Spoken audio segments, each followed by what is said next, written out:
Good evening, all. The drinker is here amongst you.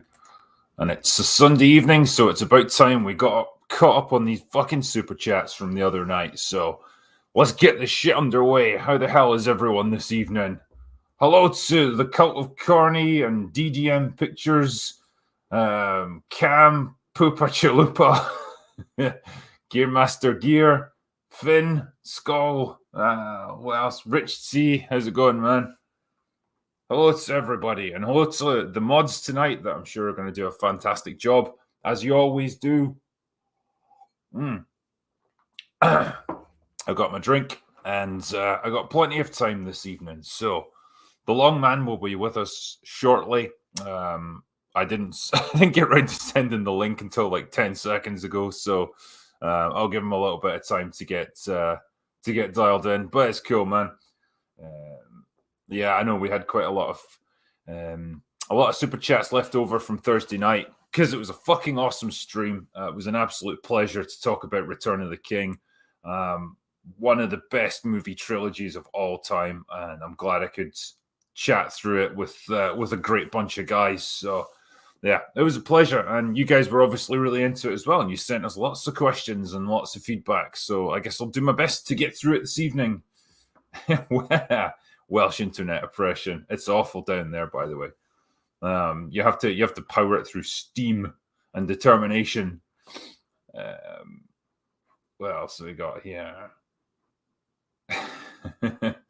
What's this? I don't like how your chat about Return of the King was shorter than the movie. I know, honestly, it's one of those films we probably could have spent about 10 hours talking about and gone through it scene by scene, and still never run out of things to say about it. But man, I guess you have to know when to quit eventually, yeah. How much toilet duck did I drink? Not enough. There's never enough. What are you drinking? Well, tonight I've just got a bit of Old Faithful, a bit of Jack, keeping it pretty chill tonight, because particularly when it's just super chat catch up, I want to have like a decent like whiskey or whatever. Don't have that tonight. I've got Jack Daniels instead, and I'll mix it with a bit of Coke just to keep me awake. So it's usually an all right combination for things like this. People asking about Morbius. Yeah, I haven't seen it yet. I'm just about finished with Peacemaker, so I'm going to probably review that first. Go see Morbius, and then do that. I'm going to try and get it all done before like Thursday because I'm going away on holiday for a week. And that's the first fucking foreign holiday I've had since the unspecified virus of unknown origin struck, because international travel has just been a pain in the arse. But now you can actually do it, more or less. So yeah, I'm going to be going away for a week from Thursday. So there won't be any open bar next week, sadly. But I'll make up for it when I get back. Don't you worry. Anyway, I should probably... Poor Jared Leto. Yes, that guy just cannot catch a fucking break when it comes to these movies. Yeah, sad. Good actor, just picks shit roles. Anyway, let's see what we've got here from the other night. As far as I remember, I got about as far as Roland Rivers, who said, "Let's fall to our knees and thank God that these films were made when they were." True. I mean, it would be lovely if we were still making films like these. That would be even better, because fuck me, I absolutely appreciate the care and work and the love for the source material that went into the Lord of the Rings trilogy. But you should be able to apply that to any adaptation of something with source material. If it's a book, if it's an update of an old franchise, whatever it is, you should be as passionate about that as Peter Jackson was about Lord of the Rings, because ultimately it's your responsibility as a storyteller to do the best job that you can, and we just don't get it now, sadly. But yeah, we're always going to be grateful that these films got made. It's just, I wish they would keep doing things of this quality. Then Chili Dogs said, "Anyone remember the Whitest Kids You Don't sketch where they rape Gandalf because he never used the giant birds?" Can't say I've seen that sketch, I'm afraid, man. Sorry. It does sound good, though. Rob the Builder said, Have you guys seen the 1-to-1 Sauron art mask with the Barad-dûr stand? I've upset the missus and placed my pre-order. Drink out your plushie is delayed, by the way. What the fuck? Delayed? I've not heard about this. I thought it was going to get shipped either late March or April, like early April, because I got an email saying it was going to be shipped now. Yeah, what the fuck? If that goes on much longer, I'll have to talk to the guys that make shit, because I'm not having this. A lot of people have ordered drinker plushies, and I expect them to get delivered on time. But yeah, the Sauron mask, man, some of these like Lord of the Rings collectibles are fucking fantastic. Like the other night when we did our stream, Gary had a full-sized Rohirrim, piece of like a battle helmet, with the mane of like blonde hair coming out the back. Looked like it was proper, full scale. Looked like it was made of solid metal as well. So Christ knows how much that must have cost, but pretty fucking cool nonetheless. The Justice 35 said, right now, right to ruin and the world's ending. Death! Forth Erlingas! That charge made all the better because Theoden didn't think they can win, but they charge forward anyways. Yeah, he very much goes into that battle thinking, we're probably not going to make it through this. This is the last stand of Rohan, and he does it anyway. That's proper fucking heroism. Yeah, and just that moment, that charge is just epicness personified. I don't think you could have done better with that. B. Schneebly said, what's up, guys? I don't have a question. Just needed to announce that I accepted a new job today. Congratulations, my friend. That's awesome. Joining the mass exodus of teachers out of the American school system. So cheers, boys. Thanks for all that you do. From what I've heard, man, I don't blame you one bit for wanting to get out of that. It sounds like an absolute cesspool of propaganda. And I know that's a generalization. I'm sure the majority of American teachers are just good people trying to do the best job they can. But man, you see so many horror stories. I don't blame you for wanting to get out. But yeah, congratulations on your new job, buddy. Taker610 said, Sauron, look who it is, Frodo and his wife. Frodo and his wife, Sam. Frodo, he's my gardener, and you keep my gardener's name out of your fucking mouth. Sauron, wow, I was just joking. Frodo, keep my gardener's name out of your fucking mouth. Brilliant. Very appropriate. I like it.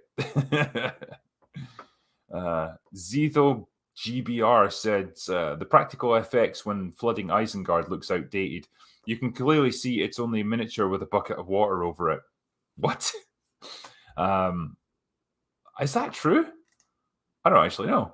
I know they did use miniatures quite extensively in this, but the flooding I thought was CG. Because you can definitely see the trees, like the Ents, interacting with it, and the floodwaters seem to like move around them as if they're actually in it. So I don't know, man. I don't know how that particular scene was shot.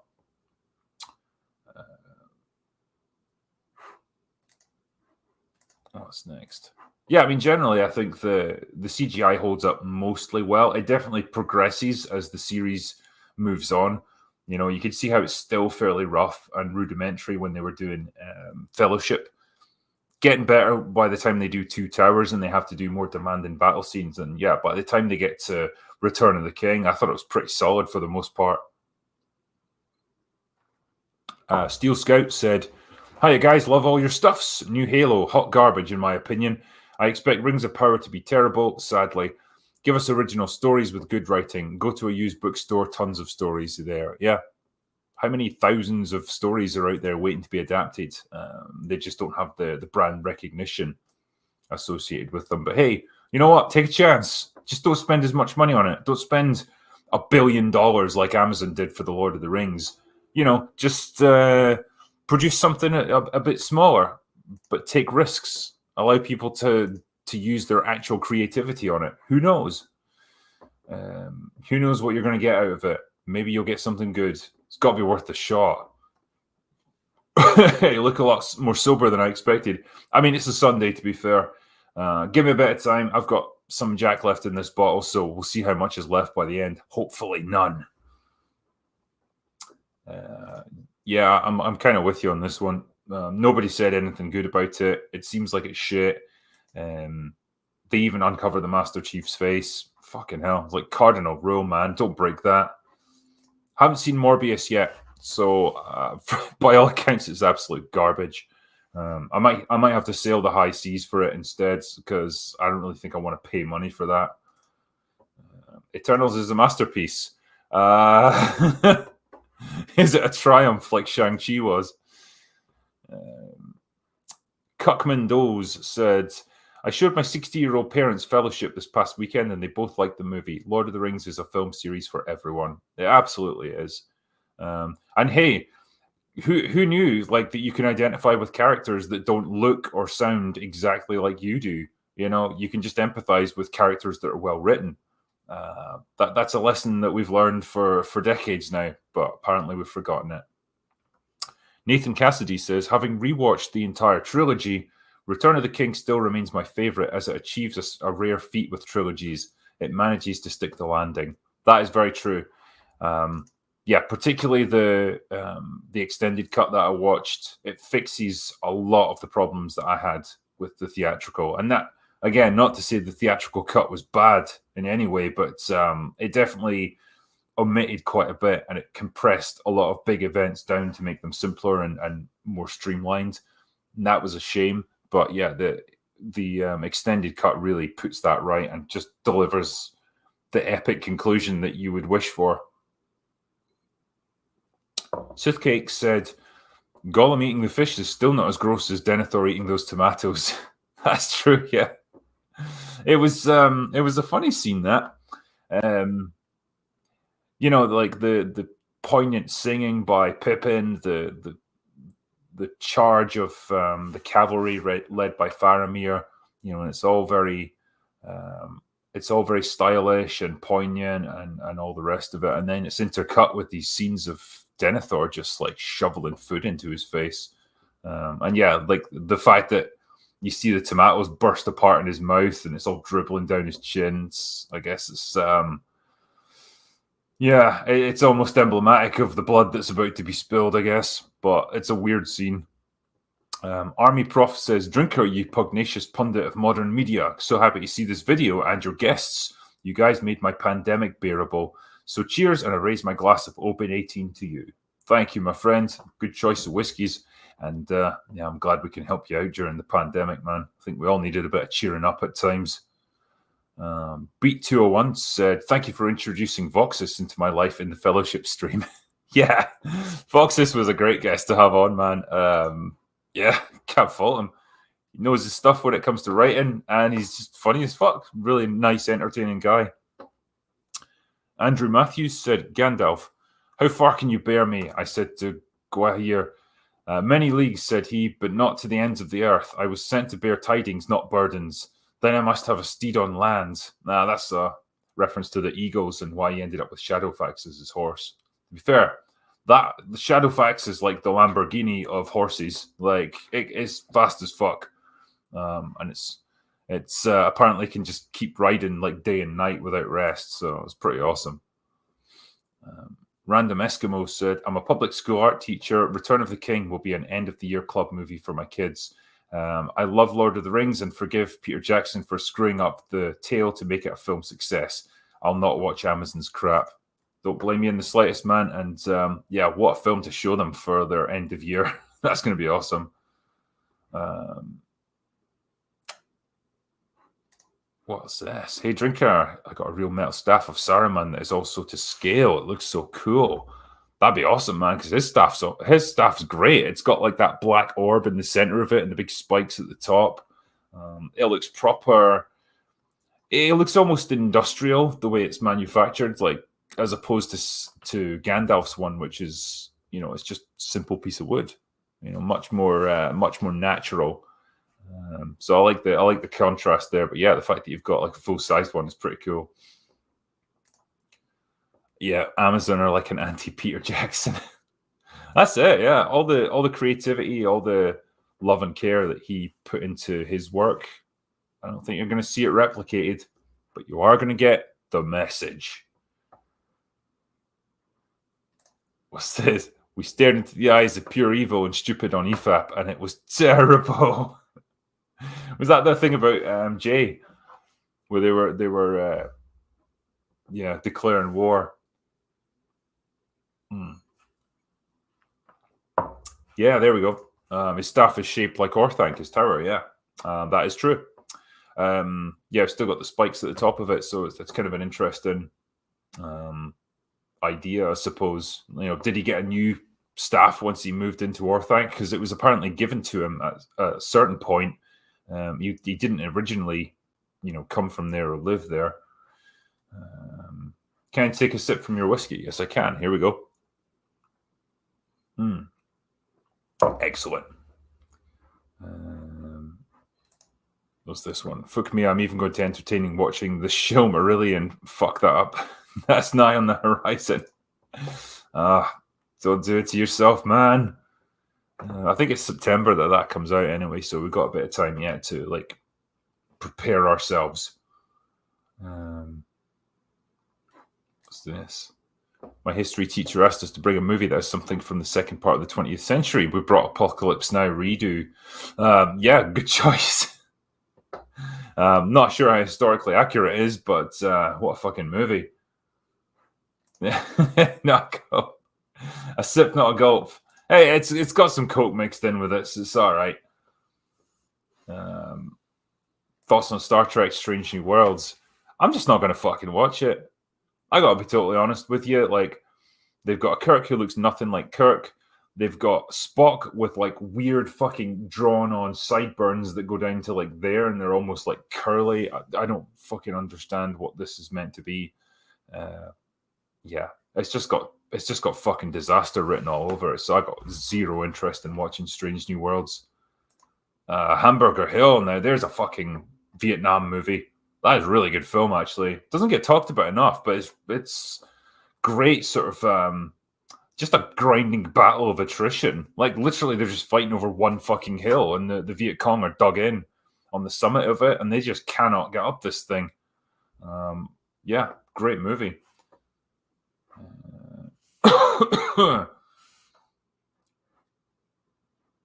Right, next one. I'm getting too distracted by the chat here. Andrew Clark said Patrick Willems has a video on trilogies, and I'm sure it's fantastic. Yeah, you always get big brain takes from Patrick. Bear Business One said Drinker still saw it before Jay. Kick Jay for not seeing them, and find him, invite him, and then kick him for not seeing them. I mean, has Jay even seen The Lord of the Rings at all in any format, like theatrical or extended? I don't know. But yeah, we'll kick Jay just for that. Von Tizonch said, the past 2 weekends I popped my extended edition Cherry 2 drinker. 20 years with only knowing the theatrical. It's like a whole new world, man, honestly. It's like you're watching different movies. Kaiser Chris said, breaking news, Bruce Willis has aphasia. He does indeed. And I feel bad now about mocking him for the shit movies he's done recently. Yeah, it's a shame. But I think he's doing the right thing by retiring from acting. There's no point in keeping going when you can't perform anymore. Also from Kaiser Chris said, I know you hear this a lot, but where is my plushie? Yeah, so like I say, they're meant to be going now. One guy mentioned earlier on that apparently they've been delayed. I haven't received any email updates saying there's a delay or anything, so I don't know what that's all about. But yeah, they're meant to be going now. So if there is a problem, I'll email the guys that designed them and produced them and stuff, and just get an update on what's happening, because I'm not having these things getting delayed.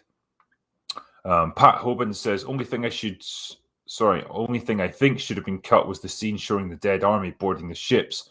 Took a bit away from Aragorn jumping the side of the boat. Yeah, because it kind of spoiled the surprise, I suppose, later on. You kind of knew the army of the dead were going to do something, but to see them board the ships, yeah, it kind of seemed weird as well, because why do they even need to be transported on ships? They don't seem to adhere to the laws of gravity or anything. They can ride straight across open water. Do they need to be transported anywhere? It's weird. Darius Munchausen gave me a super sticker for popcorn. Thanks, man. And Jane Theory also gave me a super sticker for saying, "Keep it up. Thank you." The Titan Live said, "The Corsair who gets shot is actually a Peter Jackson cameo." Really? That's cool. I like that. That explains his overacting then. I know he was in... that probably makes sense, actually, because he was in Fellowship. He was just a guy walking down the street, like, burping into the camera. And then he was in Two Towers as one of the guys who throws like a spear at the orcs as they're advancing up towards Helm's Deep. So, yeah, I guess that was his cameo there. That's pretty cool. Beef 3D said, "I literally started watching the Peter Jackson trilogy after 20 years of not having seen it. Also, fuck whatever that Amazon crap was." Well, I'm glad you finally got around to watching it, man. I hope it was worth it for you. Minor Zircon said, "Hail, good fellows. Hail to you, sir." Z the GBR said, "While Warner did not celebrate the 20th anniversary of the Lord of the Rings trilogy, some other did with the original cast. Google Stephen Colbert Lord of the Rings rap. I'll need to look that up in that case." J Hag said, "For fuck's sake, pipe weed was tobacco. That Jackson claimed he didn't put anything of himself into the movies. He lied." I don't know, man. There's conflicting reports on this one. I think it's implied in the books that it's more than just tobacco, that it's got like a certain strength to it, that does more than just chill you out like tobacco does. Just bear with me 1 second. All right, cool. Bitteron said, "I bought extended Lord of the Rings trilogy box. Now all I need is some kind of optical drive to play these. Still worth it." Yeah, the entire like trilogy in extended edition is really fucking expensive now. Like over here, it's like £100 on Amazon, and I imagine Amazon fucking hate it as well. But if you can get a hold of it, it's definitely worth getting because, man, get physical media. Once it's just downloadable, there's no telling what little changes they're going to start making to it. Crazier Chris said, "I'm here drinking with my buddy Bud, but it's not making me wiser." I see what you did there. Well, drink some more. I'm sure you'll be all right, man. David Peterson said, "People tend to forget Lord of the Rings movies were a passion project that they worked on for 5 years before they pitched to studios." Yeah, and that is really fucking cool. You know, there's no substitute for passion when it comes to stuff like this. You know, you can throw all the money in the world at it, but like to have that creative impetus to want to do it in the first place and put in the work before it's even been commissioned, that's fucking awesome. Dermot McQuaid, the Hobbit films have their problems, no doubt, but Martin Freeman was perfect as young Bilbo. He embodied the character perfectly. I don't know, man. I got issues with Martin Freeman. Like, I think, like I said in my Hobbit video, he's basically been playing the same fucking character for the past 20 years. Like, ever since he played Tim in The Office, he's basically just been playing Tim from The Office in like every other role. And it's really fucking frustrating, you know, and he played Bilbo in exactly the same way. And it's such a difference from the way Ian Holm played him in the Lord of the Rings movies. And I know Ian was obviously playing an older version of him, but his mannerisms and everything just seemed to be completely different. And yeah, I just didn't take to Martin Freeman's performance. You know, I'm just kind of sick of him playing that bumbling, awkward Brit in just every role. It just really pisses me off after a while. Yeah, there you go. What about Sam Jackson? I'll give him a little bit of a pass because he plays Sam Jackson really well. He's a male Kristen Wiig, yeah. Kristen Wiig, man. Oh, Jesus. She's annoying. Even in fucking Wonder Woman 2, she was playing the same kind of character. What's next? Yeah, Ian Holm captured the Bilbo spirit. This is the thing, like, the Frodo that you see in the Lord of the Rings movies is a much younger and more, I don't know how you'd even describe it. Like, he's a less world-wise kind of character than the Frodo from the books. Like, Frodo from the books, I think, was meant to be about 50 years old when he goes on this adventure. you know, he wasn't a young man as such. Like, I know hobbits can live to be like 120 or something like that, but yeah, he kept the ring in his possession for many years before he actually embarked on his adventure. And it was the same with Bilbo. Like, he was Ian Holm was much more in line with the sort of age and the appearance that he should have had. Have I watched the extended Hobbits? Oh, fuck, I missed it. Where is it? Where is it? Yeah, there it is. Yeah, and on says, have you watched the extended Hobbits? No, because the theatrical cut of the Hobbits was enough padding as it was, and I don't see how you could make it better by making it even fucking longer. You know, the real difference there is that the Lord of the Rings had so much source material to work with. They obviously had to cut a lot out to make the theatrical length, but with the Hobbits, man, the book is only like 300 pages or something. It's really small. So to make that into 3 movies as it stands is enough. It's bad enough, but yeah, an extended version of that, fuck that. Is this the last happy hour? No, the happy hours will never end. But it was a nice round figure. To get up to 50 was great. And it seemed like, I don't know, the stars aligned, and it just felt good that we did a really good movie and we closed out a trilogy while also reaching a milestone for the happy hours. So yeah, they all worked out quite nicely there, I guess. Where's Mahler? Not sure yet. I think he's either sleeping, because Mahler sleeps at really strange times of the day, or he's working on something else right now. But he did say he would be here for this, so we'll give him some time to show up. He'll be all right. There we go. Yeah, page for reboot Aragorn. Aye, do it. Elliot will have the definitely the correct amount of masculinity for a role like that. Next one is, well, because I was here to do super chats after all. Oh yeah, Use Psychology said Gron was named after Morgoth's hammer. Yes, the hammer of the underworld, apparently. Yeah, Grond is great. I just love the fact that a battering ram has got a name, and it's got this fucking huge wolf's head on the front with flames coming out its mouth. It's like the most metal thing in the whole trilogy. It's great. Charles Hurst said Grond was a reference to the Dardanelles gun used in Constantinople. At least I've assumed so. Yeah, it's like one of them like ultimate weapons, I suppose, that you bring out when you can't crack a defense. It's like, what can we use? Bring me Grond. Yeah, Classic Comics also said Grond was the name of the mace wielded by Morgoth. Yeah. Venice Victus said, good luck, Matthew Spaeths, on your custody battle. Oh yeah, I remember that super chat from the other night. I hope it goes well, man. John Thomas said, did Jackson allow Amazon to do Warrior Galadriel with what happened in The Hobbit when her, Elrond, and Saruman came to rescue Gandalf, which doesn't happen in the book? There's so much of this shit that doesn't happen in the book. Like this, the Hobbit trilogy is trying to create so much connective tissue between that story and The Lord of the Rings. Gandalf's entire subplot is completely made up for the movies. So, I don't know, man. I don't know what Jackson's thoughts were on that. I know he was brought in relatively late in the game to do this, and that's why it doesn't have nearly the amount of care and thought put into it. So maybe he was pissed off with that idea as well, but there just wasn't time to update the script.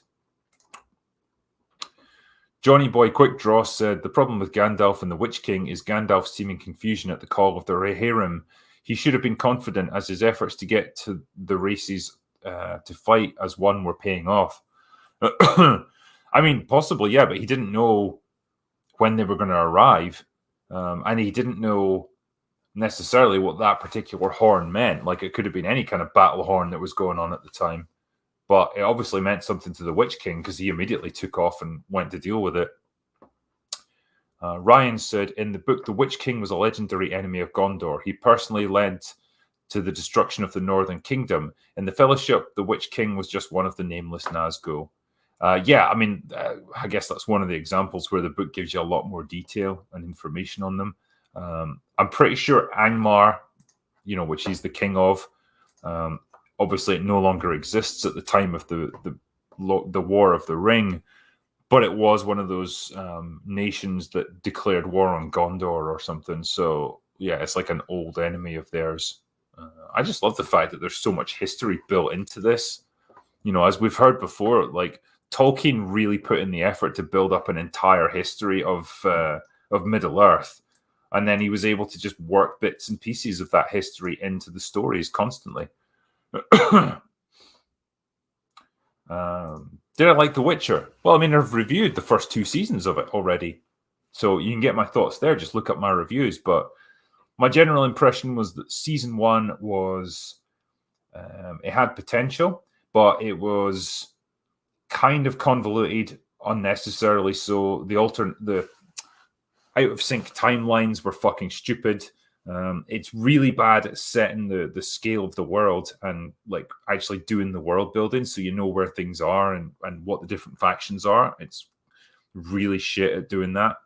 And this is from someone who's played the games and so knows a bit of the background there. But if you came into this completely fresh, you would have no fucking idea what was going on.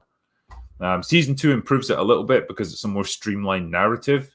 But I think it focuses way too much attention on, what's her fucking name? Old hunchback lady. Why can't I remember her name? I'll wait for chat to catch up and they'll tell me. Because it's totally like jumped out of my head. Yennefer, that's it. Daniel, Kate, Corey, you fucking legends. Yeah, it's Yennefer. Or Carrie, sorry. Yeah, she gets way too much attention considering she does fuck all for most of season 2. But they obviously had that strong female character that they just wanted to push no matter what, even if she's doing nothing useful. I did like the relationship between Ciri and Geralt. I thought it was nice that they were starting to build that up. But yeah, I just feel like Geralt himself just doesn't get enough attention.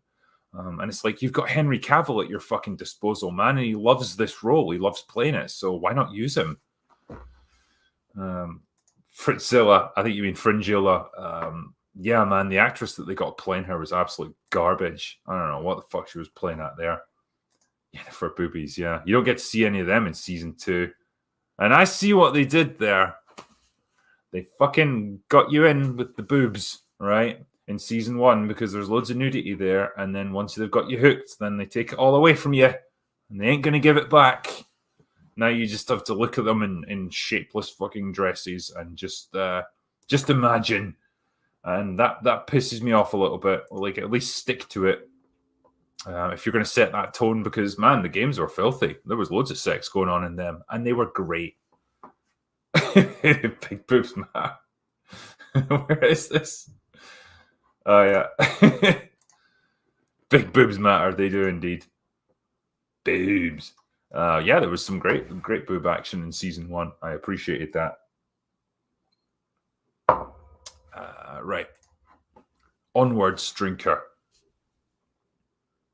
Right, Beloved and his Sparrow said, Aragorn's coronation song always brings tears to my eyes. The best line is said during those scenes. My friends, you bow to no one.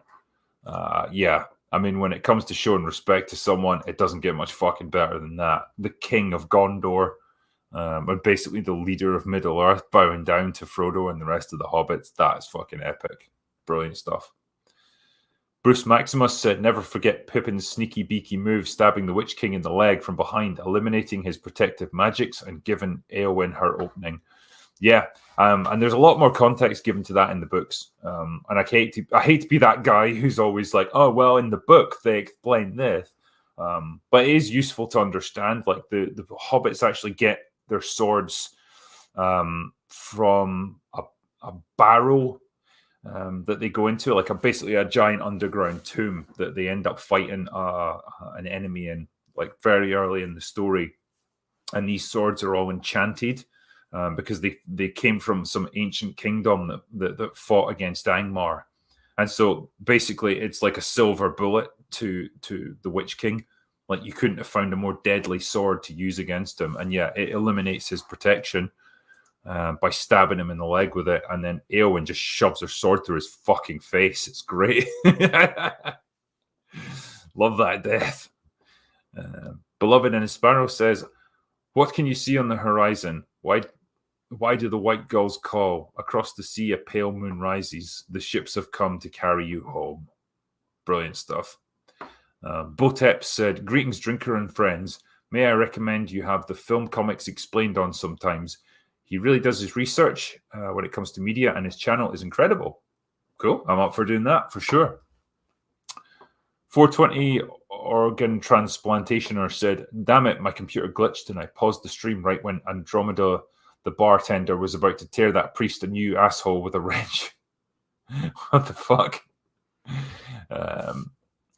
Slusher said, Gary would want to kill me for saying this, but I kind of want them to remake Lord of the Rings in a few years just to show how much worse it would be than the Peter Jackson version. I mean, in theory, they can now. I think Amazon are going to end up buying up all these rights. They've already got the rights to The Hobbit, so in theory, they could either bring in lots of references to The Hobbit for the show that they've got, or they could just remake the Hobbit trilogy, which is terrifying. And yeah, how long before they can do Lord of the Rings as well? Jesus. Nathan Cassidy says, there's actually a draft of a proposed sequel to Lord of the Rings written by Tolkien. The synopsis is online and has cool ideas, but he scrapped it as he wanted to end the universe on a high note. Personally, I'm kind of glad that he did. I mean, the ending of Lord of the Rings is a pretty definitive ending. You know, Sauron's been defeated, the ring's been destroyed. The time of elves has ended. Probably the dwarves are going to end at some point as well. And it's the dawn of the age of man. So it kind of brings us into like what we would consider to be our modern age of human history. It's the passing of that old world of magic and myth and superstition, and the dawn of like what we know as reality and human history. And I don't really think you could construct another narrative after that. So I'm glad he ended it when he did. Just as a side note, it's good to be able to end stories, isn't it, George R.R. Martin? It's nice when you have a story in mind and you have an ending in mind and you're able to tell that complete story. Never mind. Super Michael 98 said, after watching Lord of the Rings, have you ever watched a World War I movie and saw the inspirations? I kind of do, yeah. Yeah, Tolkien obviously drew from some of that. Just the battles of attrition that he experienced.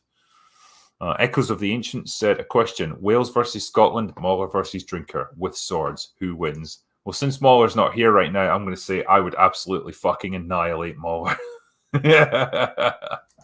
Especially if I had a few drinks beforehand. Gary Brunton said, I bought a book called The Children of Hurin by Tolkien. Never heard of this book, but can't wait to read it. Power to the people. Wolfie Smith.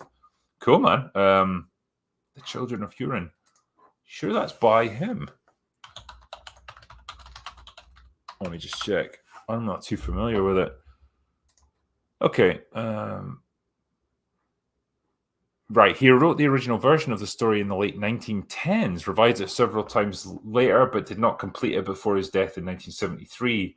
So it's Christopher Tolkien who kind of put it together then. Yeah, he edited the manuscripts to form a consistent narrative and published it in 2007. Okay.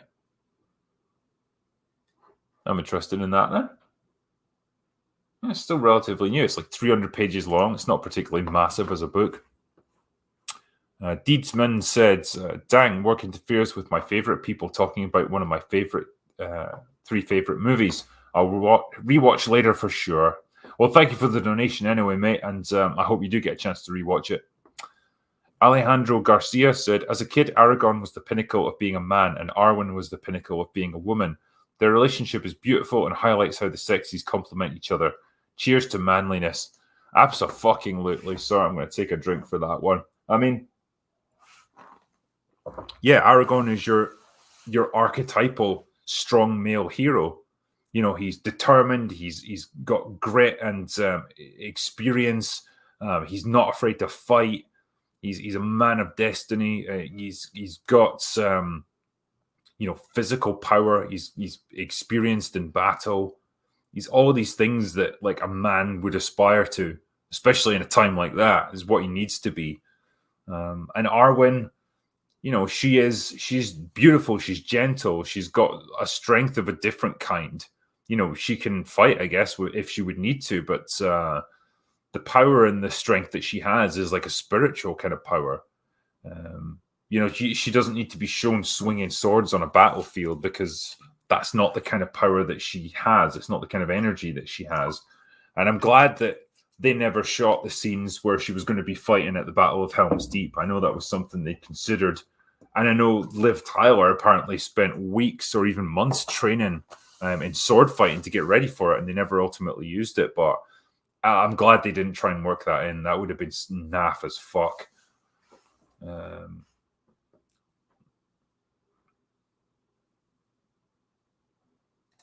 That's an interesting one. Aragorn got mind controlled by Sauron at the end. That was only dispelled by Gandalf. I don't remember that at all.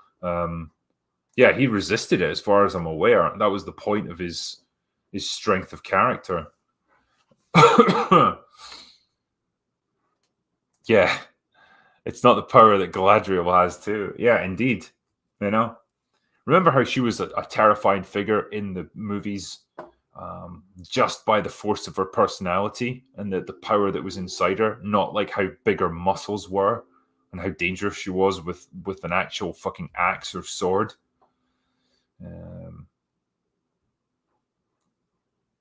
Yeah, that also is true. If women are the ones who have to be giving birth to children, you can't afford to lose too many of them, or your nation won't continue. Also, they're not very good at the whole fighting thing because they're not particularly big or strong. Sorry, it's fucking reality, man. Yeah, here we go. Yeah, he wrestled control of the Palantir from Sauron. Yeah, in the books, I think it goes on for like hours. Like it's a really long process for him to take control of this thing and force it to show him what he wants to see. It's not just like a scene that lasts a minute or so, like you get in the movie. But again, it's for the sake of brevity. I guess they do it that way.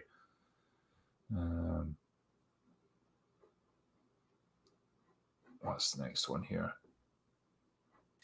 Yeah, putting Arwen into Helm's Deep would have made all about her and Aragorn. It would have been a huge mistake. Yeah, absolutely. I'm glad they didn't do it.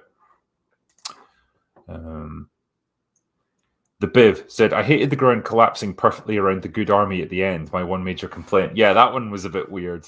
It's like, it just seemed to be an earthquake, but it's like the earthquake knew exactly where to go so that it wouldn't swallow up the soldiers of Gondor. So yeah, that was obviously just to conveniently get rid of most of the armies of Mordor, and then the rest of them just ran away. But again, I think in the literary version, the Black Gate collapses and gets destroyed, and then the rest of Sauron's army just kind of flees. There's no like big earthquake thing that causes the ground to swallow people up. Yeah, it is a little bit naff. I agree. Pete Davison says, Greetings to you, man. Claudio Rogajan says, it's a real face. The main ghost is makeup. Oh, okay, yeah. So, yeah, you've got that 2-layered thing to the leader of the army of the dead. So, that's fair dues.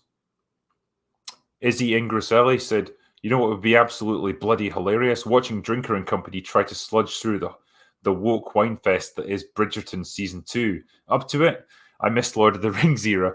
Yeah, I cannot be arsed with Bridgerton. Like, it's some kind of period drama, but like everyone's black for some reason. Fucking yeah, go for it. Don't give a shit about it. I'm not going to watch it. It's not worth my time. Night King 01 says, now that this trilogy discussion is over, which is the best film in the trilogy? For me, I think the overall best film is the first. I mean, yeah, the first is excellent. This is the thing, right? They're all good, that's the difficult thing of trying to pick with these. Like, it's not like any of them are bad and you can just discount one. They've all got something to recommend them.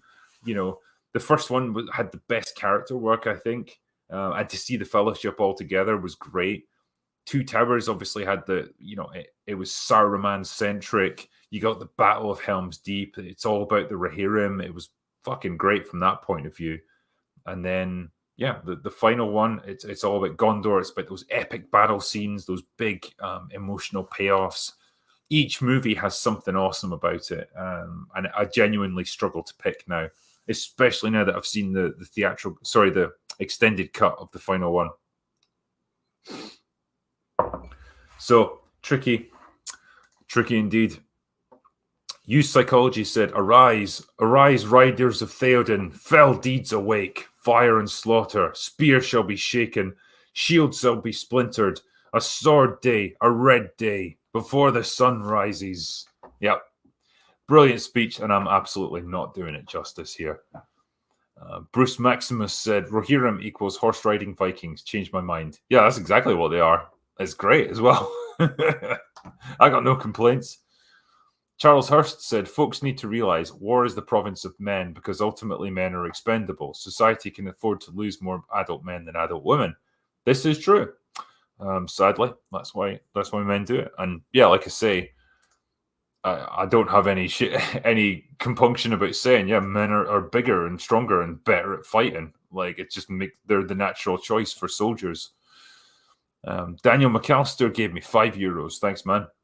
FD Link said, "I'm still baffled as to why the filmmakers hammed up Denethor's character, omitting that he had a Palantir and gave him such a cornball death." He did. I'm pretty sure he did burn to death, even in the books. But I think he just shut himself into that tomb and burned in there. So yeah, to see him run out all the way to the end of that fucking massive platform and throw himself off was a bit much. And yeah, I complained about this when we did our stream the other night. You know, I thought they dumbed down his character.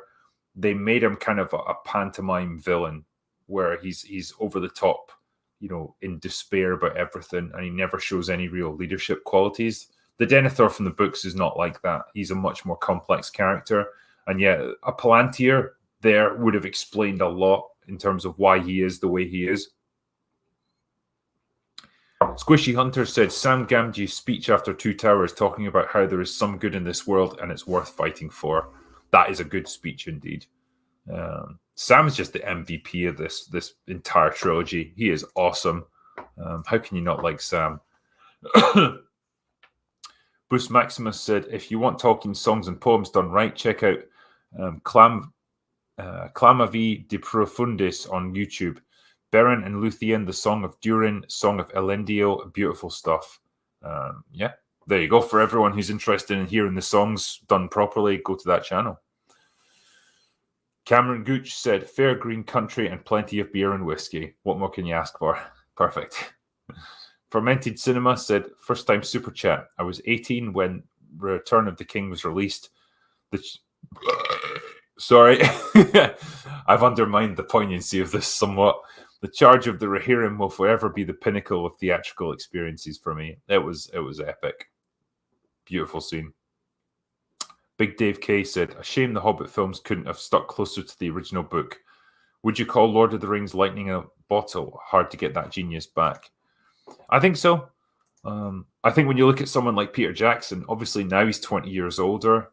You know, that can perhaps take off that creative edge that he had back then, because it was his first major film gig. You know, I know he'd done smaller films before that, but this was his big one, and he was passionate about the source material. And yeah, I just think all the factors that came together, just everything seemed to work, everything seemed to click for these movies, and it was, you know, it was great. I think with the Hobbit trilogy, he was brought in too late in the game. He wasn't given enough time to prepare. Maybe he had too much of a budget to work with, and so there was an over-reliance on special effects and spectacle. And yeah, the results are plain to see. Like, it's just not as good a story. I think if you were going to do The Hobbit, you could easily condense that down into one film. A nice, tightly constructed single movie, probably long. It would be about 3 hours, but you could get all of that stuff in and not put all the shitty padding in it, and I think you would have a decent film there. But yeah, he would need time to prepare for it. He would need that time to construct that good story, and he just didn't get it.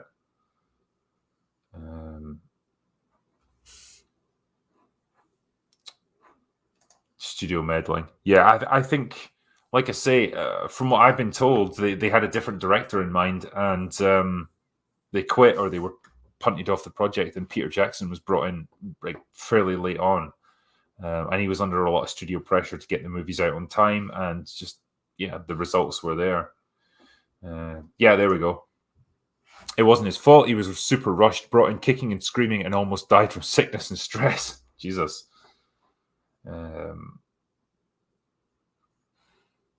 What's next?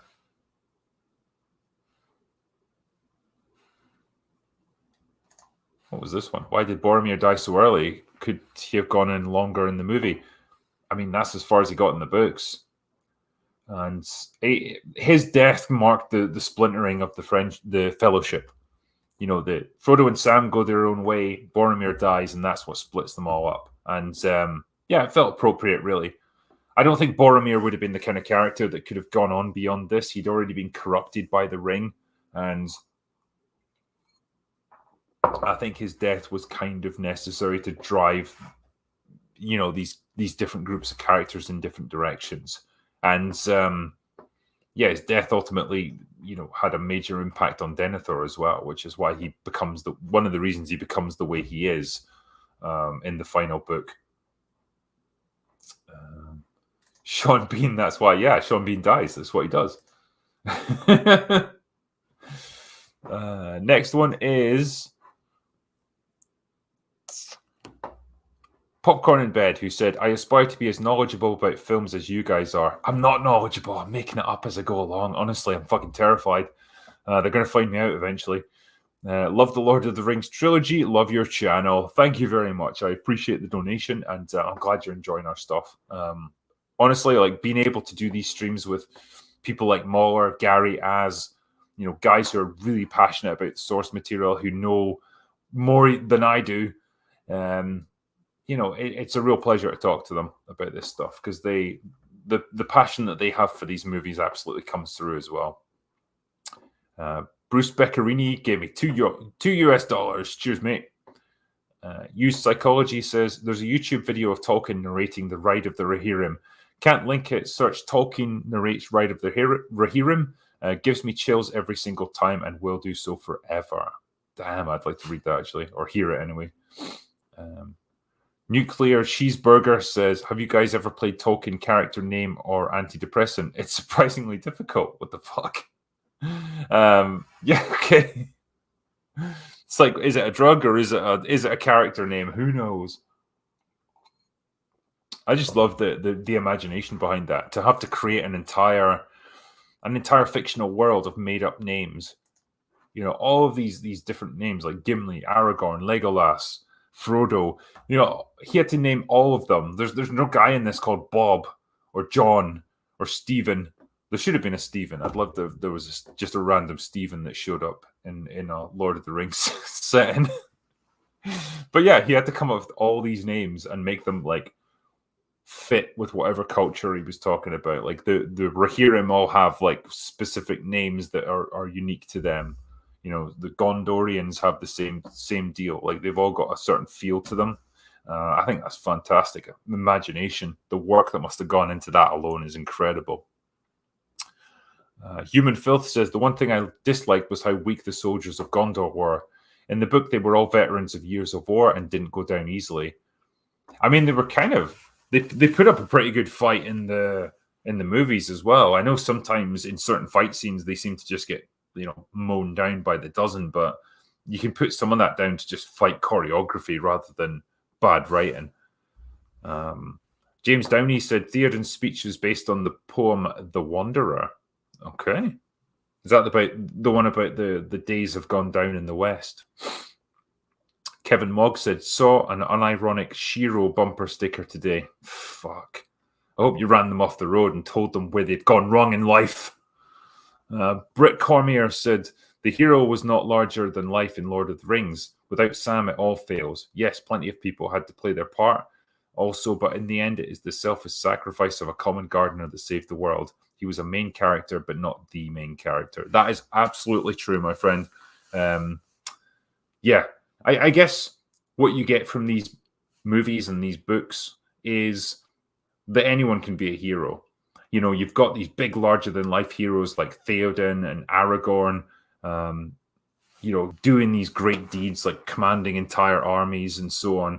But yeah, you've got all these like low-level guys who are just simple people like Sam, who ultimately ends up fucking saving the entire world. What an incredible message for people.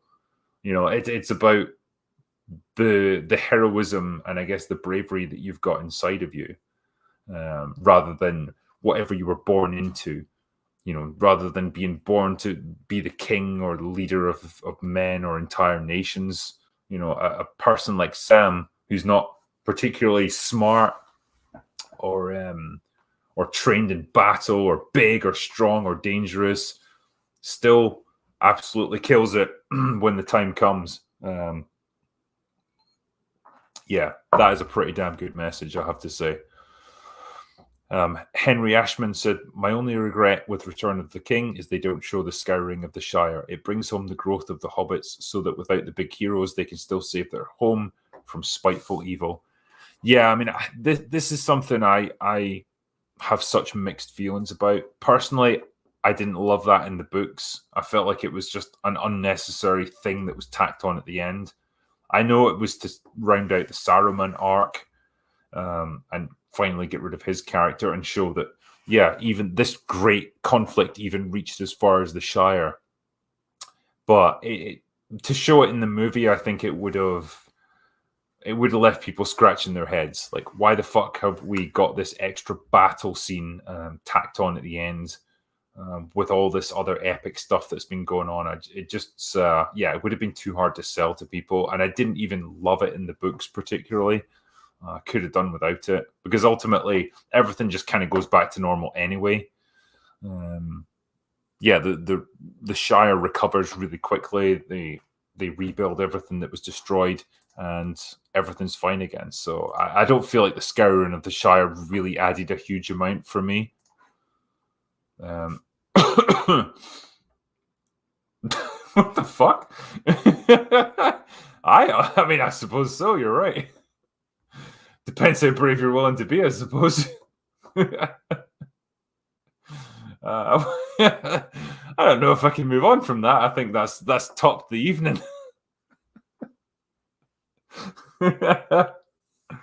Oh, Jesus. Okay. Be professional, drinker. Let's move on.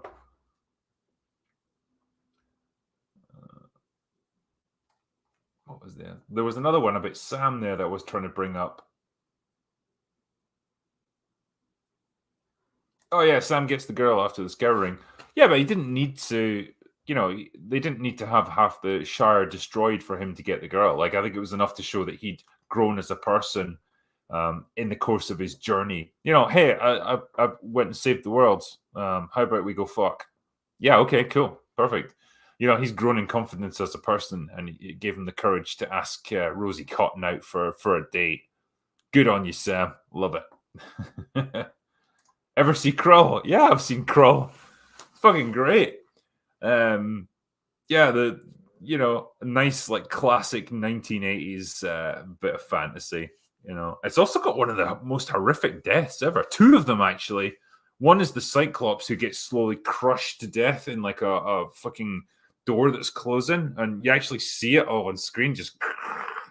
And the other is like these guys who are trapped in like a room with all these spikes that start coming out the wall, and like one or two of them get caught by them, and they're just like slowly driven into their bodies. It's like really fucking horrible, man. 1980s sci-fi did not fuck around, I'll tell you that.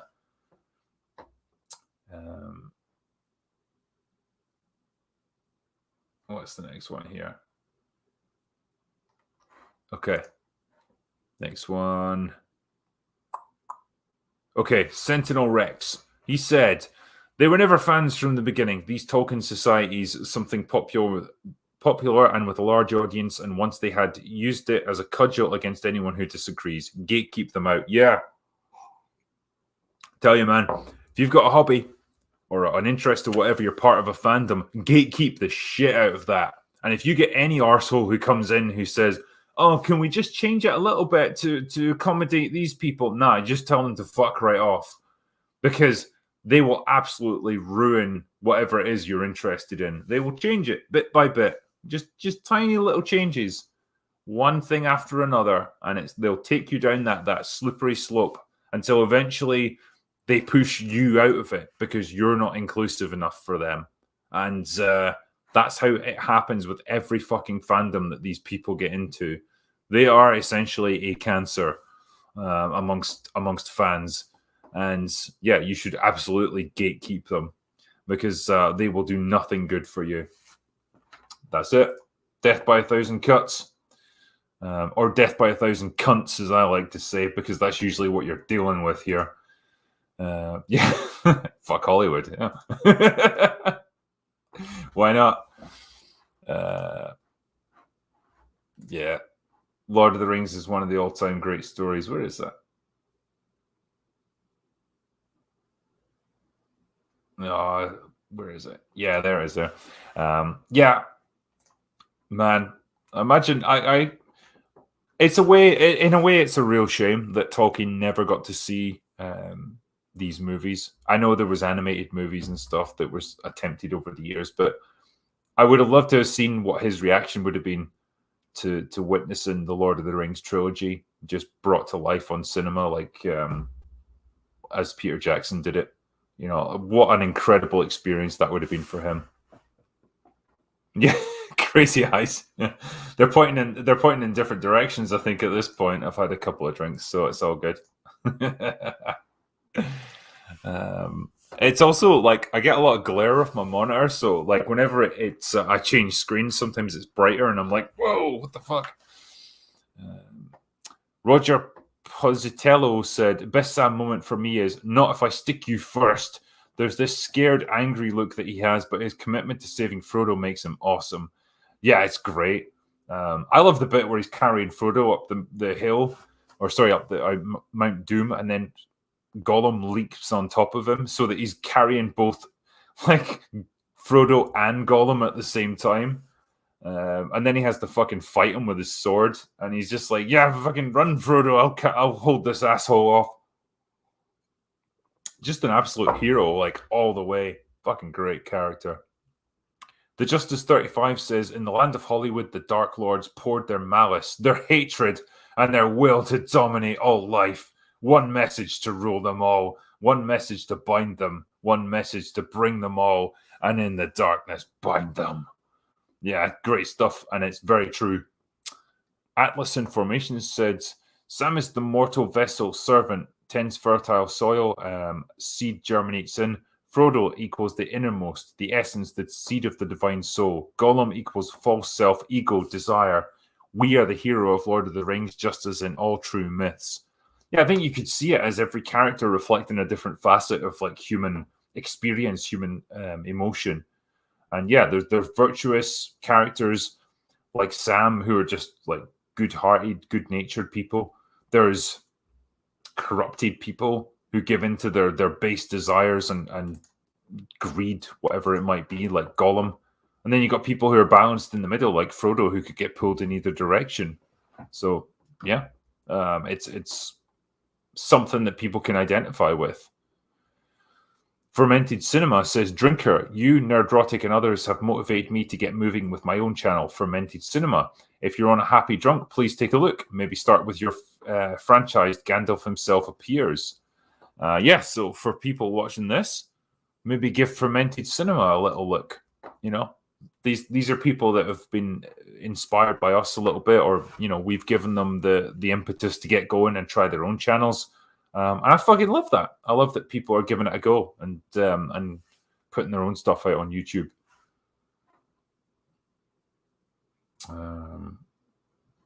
Drinker, what are you drinking? I'm drinking, as I said earlier, why do you people not fucking listen?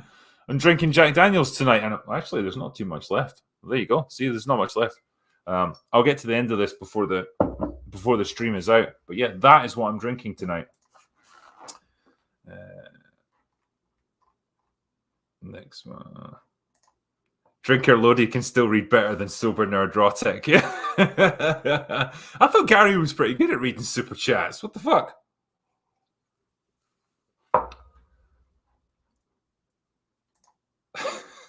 The power of the ring took over Will Smith. I like to think that Will Smith could just slap the ring into fucking Mount Doom. You know, he's got that power behind him. What's the next one here? I'm actually going to message Mauler just to see if he's still alive in the world. Give me 1 second. All right, Mauler, what the fuck are you doing? If it gets really frustrating, I'll phone him. All right, here we go. All right, see if he replies. I bet he's fucking sleeping. Guaranteed. These people that sleep at they'll stay up till 6 in the morning and then they'll sleep all fucking day afterwards. Not the drinker, though. The drinker does not sleep. The drinker passes out. That's different. The message is, help, man, I'm dying up here. My throat's getting pretty dry because, see, when I'm doing all the super chats and I don't get a chance for anyone else to speak, it does start to dry your throat out after a while, but I'll do my best, you know. Okay, JB, he said, this is what Tolkien was trying to communicate. The characters in Lord of the Rings rose up to take up the mantle of the heroes that came before. They didn't ridicule their betters and say, we can't be that, so it was never good. Yes, this is the difference between them and modern day, what would you even call them? Journalists, activists, idiots on social media who like to pretend that they've got some kind of professional qualifications. Yeah, them. They see people that have done better than them in life and immediately hate them because they've got resentment going on and they feel threatened by them and they want to tear them down. Interesting. You know, it's a shame that they can't just accept that, people who've achieved great things are something to aspire to, and maybe you can achieve them as well, rather than try to tear them down. EJ Pacific Paladin says, you gents have inspired me to create a YouTube channel and talk about stuff like this. Awesome. We're just inspiring people left, right, and center. It's great. Raidwald says, extended edition 2 with the Battle of the Dale, Siege of Erebor, Battle Under the Trees, Battle of Lorien, and the destruction of Dol Guldur. Any thoughts? Dol Guldur. Yeah, I would happily see that. The thing that people often miss is that the War of the Ring actually raged all across Middle-earth. Like, it wasn't just taking place at Minas Tirith. The elves were put under siege multiple times. The dwarves, I think, even fought in this. There was battles going all along the coast. You only got to see tiny segments of it in the actual movies because there just wasn't time to cover it all.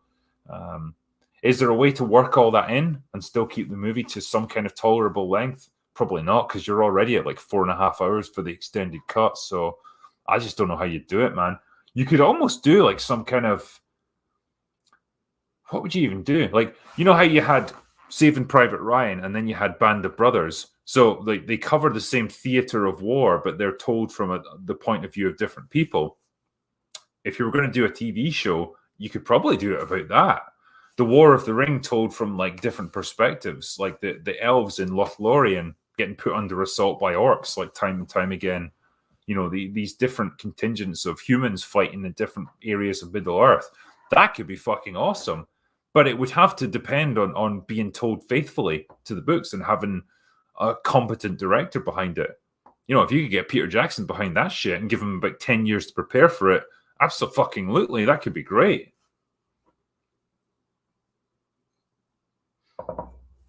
Okay. Next one.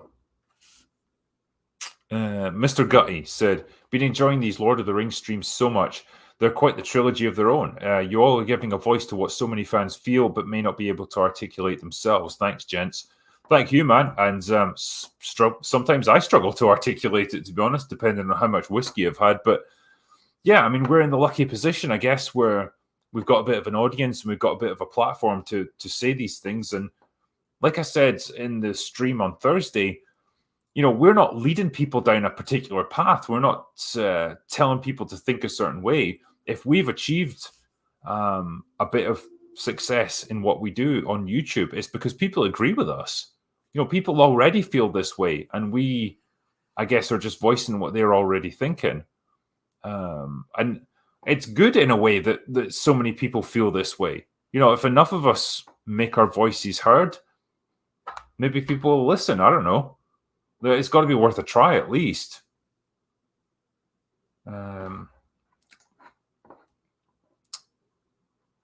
The Tinkerbell 1611 said, first super chat. It's awesome to hear my favorite Brits and Gary talk about my favorite movie. Thank you all for the great streams and hello from Canada. Thank you and hello to you. Greetings to Canada from the UK. Yeah, I'm glad you've enjoyed these streams, man. It's been a pleasure for us talking about it. These live streams that we do where we get to talk about our favorite movies, they are never work. They are just an absolute joy for us to be able to do. And we all come away just feeling good about it. It's great. Everyone's happy. Justin Warrior says, it's simple. Well said, gentlemen. All hail. Now don't go away now. Thanks, man. F6 Blue said, hi all. J.R.R. Tolkien describes the two types of hero, the one who gains all, Aragorn, and the hero who sacrifices all, Frodo. Interesting, yeah. I suppose that's kind of true. Both are heroes. They ultimately do different things. They've got different destinies, I suppose, but yeah, both awesome characters.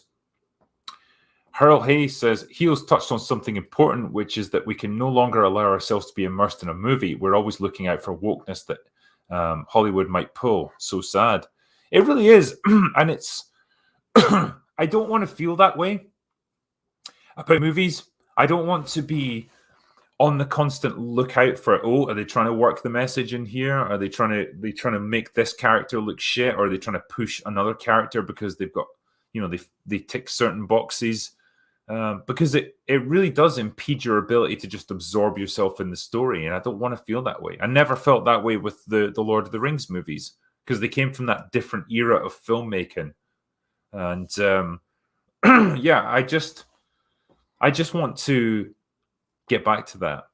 I just want to go into movies with a good mindset, just a mindset of being able to enjoy a story and not worry about the rest of it.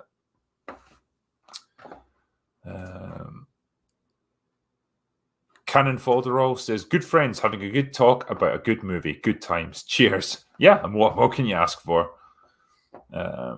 Grimmax28 said, Drinker, Mauler, I'm trying to convince my lady to let me name my daughter coming June 6th, Eowyn, but she won't let me. Help. Oh, and hi, Rags. Yeah, just tell her that Eowyn is a traditional Scottish Gaelic name. And it's, it means good luck for the rest of your life and awesomeness. And that'll get her. That'll get her nailed with it. So tell her that and you'll be fine. But yeah, Eowyn is a cool name. It's a nice name. And I hope everything goes fine when she's born, man. June the 6th. Best of luck to you. And say goodbye to ever sleeping again. Rack says, Drinker, tell Longman he should play Metal Gear Rising Revengeance on stream. That I would like to see, actually. Spetiak says, Avengers is considered the ultimate combining of major heroes we care about. Lord of the Rings made you care and worry about so many characters. Each member of the Fellowship didn't even need a solo movie first. That is a very good point, actually, yeah.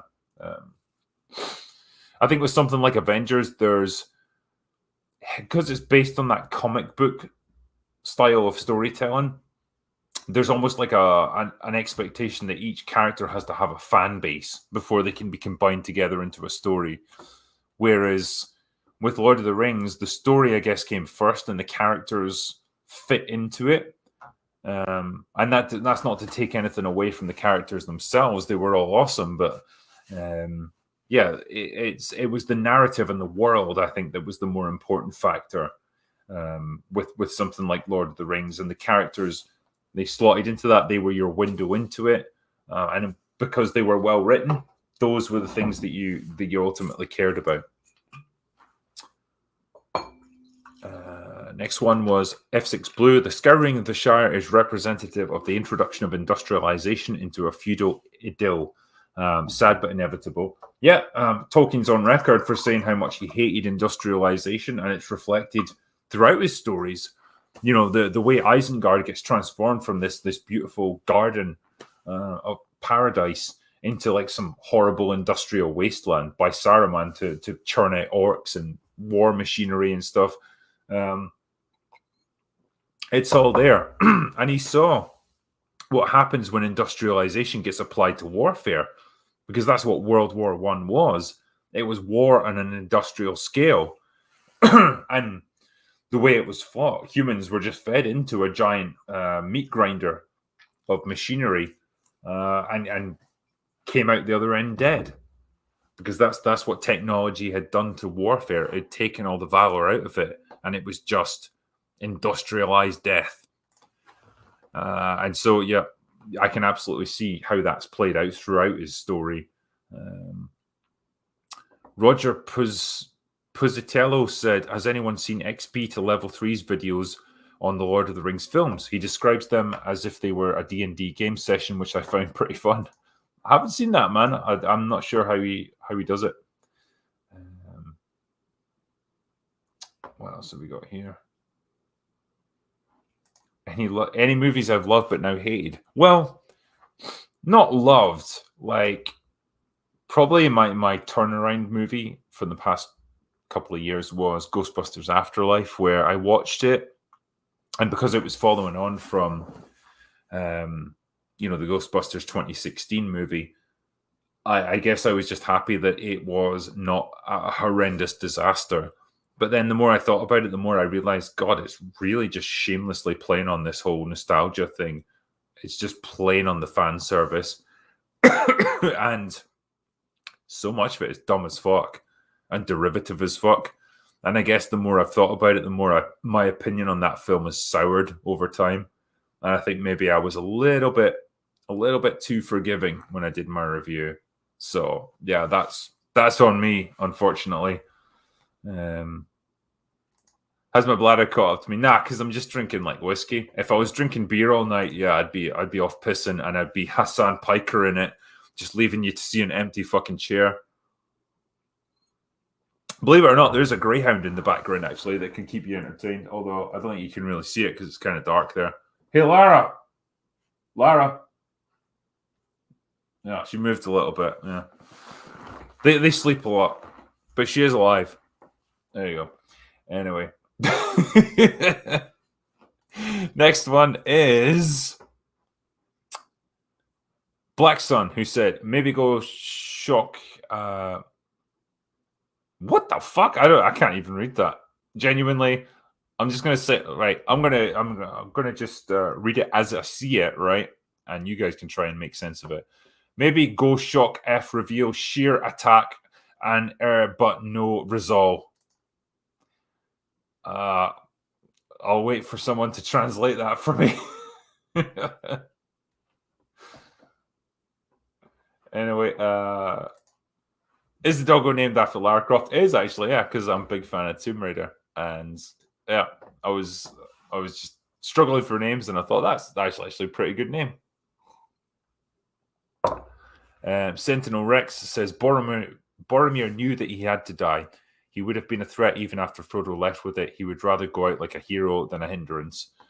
I mean, I think he would have been less of a threat once the ring was away from him, because it was just literally beyond his ability to get, and probably its influence on him would have waned because the ring itself would have known that he was no more use. Like, he couldn't help, so it would turn its attention to someone else. But yeah, it was appropriate that he fell under its temptation. He regained his wits. He rallied, and then he died as a hero. So I think it was a good character arc for him.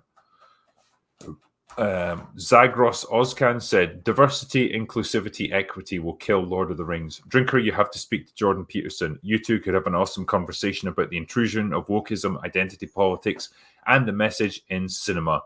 I'm sure we could, yeah. I think Jordan Peterson is probably a little bit too big for my channel, but hey, man, I'd like to speak to him. Why are you staring at me? I don't know if you guys can see it. The dog's just fucking staring at me right now. Hold on.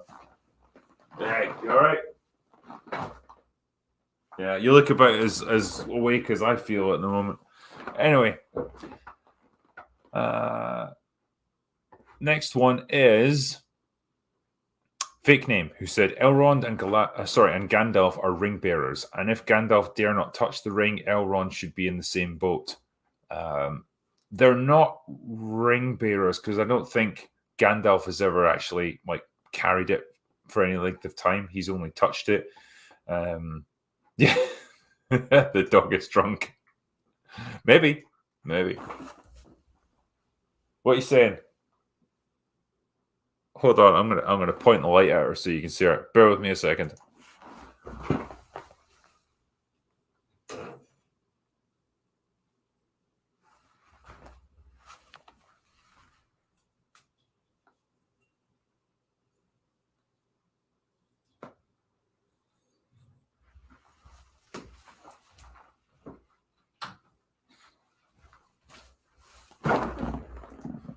All right, there you go.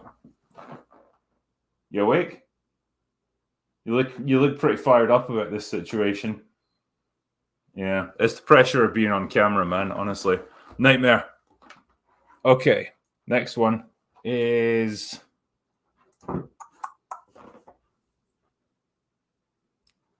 oh yeah. So yeah, we were talking about this earlier, and particularly during the stream. The ring has less of an effect on elves for whatever reason. I guess they're not as corruptible as men are. And so that's why the elves only got 3 rings, whereas men got 9 rings of power. And that's why like Sauron was ultimately able to get 9 of them under his control and they became the Nazgul. But like the elves, they kind of resisted it. And so their rings were hidden away and beyond his control. So that's why I think Elrond would have been better. Yeah. What is the next one? Doggo. Dogbutt, yeah.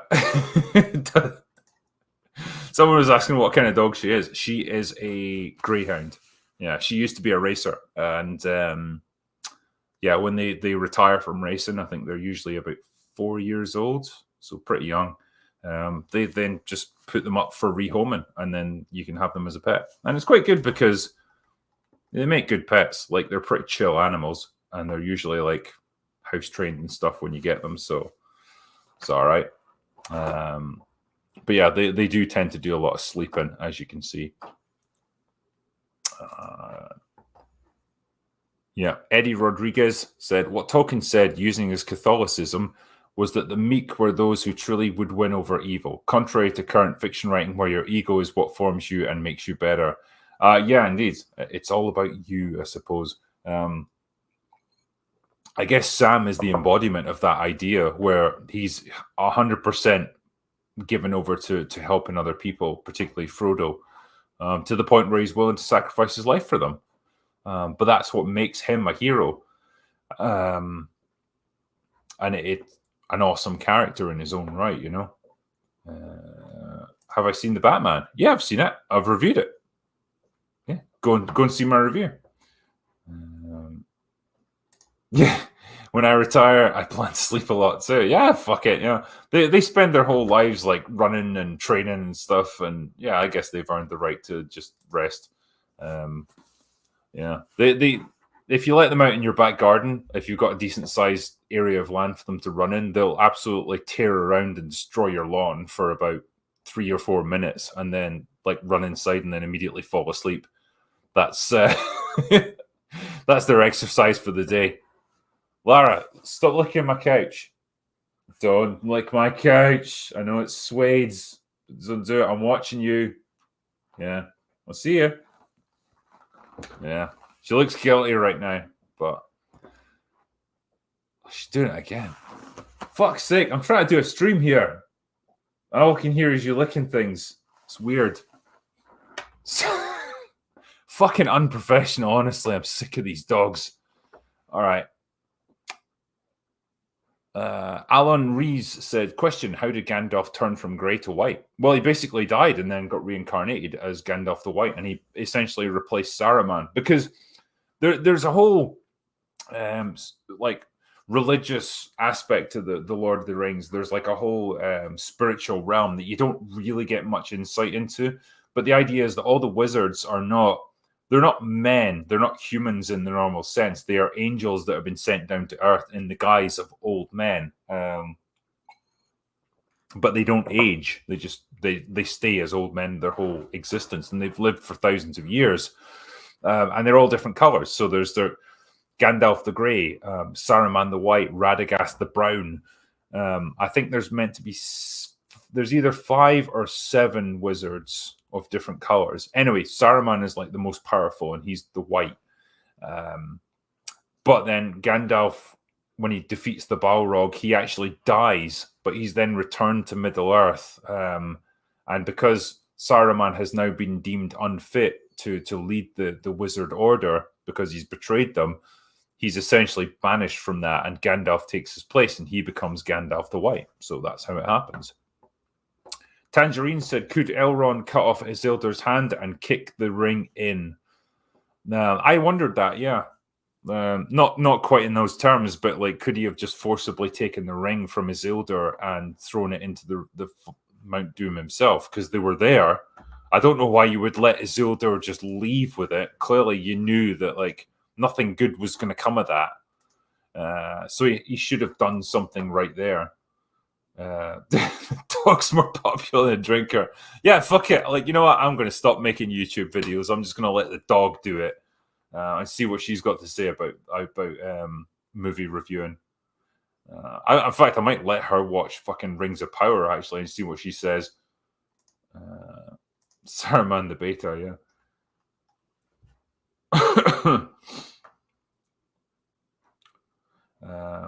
What was the question there? That would still cause some sort of disagreement between elves and men. I mean, it could, but like nobody was there apart from Elrond and Isildur. So Elrond could just make up any old lie if he wanted to. Oh yeah, Isildur was there and he threw the ring in, but he tripped over and fell into the fire himself. Oh no, what a shame. But hey, at least the ring's destroyed. Let's just not question it too much. I mean, I think it's probably worth it. It's worth pissing off men to destroy the Ring of Power once and for all and destroy Sauron, I would have said. What's the next one? Next super chat is Butcher Bear says, does the Mithril shirt subdue the power of the ring while Frodo is wearing it? No, it doesn't. Because if he puts the ring on, he still turns invisible. It's still... it still has its same like gradual corruption effect on him. It doesn't protect him from it at all. Jim says, such fantastic movies made by talented people who clearly loved what they were doing. Doubt anything will ever dethrone them as my favorites. Yeah, I tend to agree, actually. There's not much that could top this.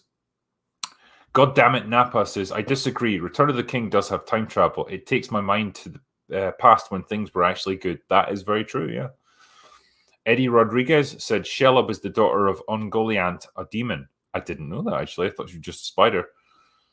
The Gunslinger said Razorfist sponsored PSA Elric is better than The Witcher. Okay, I'll take your word for it. Jarlax 2445 says, no disrespect, Drinker Mauler, you are a god. Your Star Wars reviews are more important than the movies themselves. Thank you so much, man. Love you. Oh, I'm sure Mauler would be touched to know that. And yeah, his reviews are fucking awesome. Buas said, give me a super sticker. Thank you, man. God damn it, Napa said, not my favorite moment, but Eowyn arc and scene is great in my opinion. A female empowerment moment that didn't force itself down my throat for once. Yeah, very much. Actually, I'm gonna turn the light off now because it's really fucking bright in here. Just give me 1 second.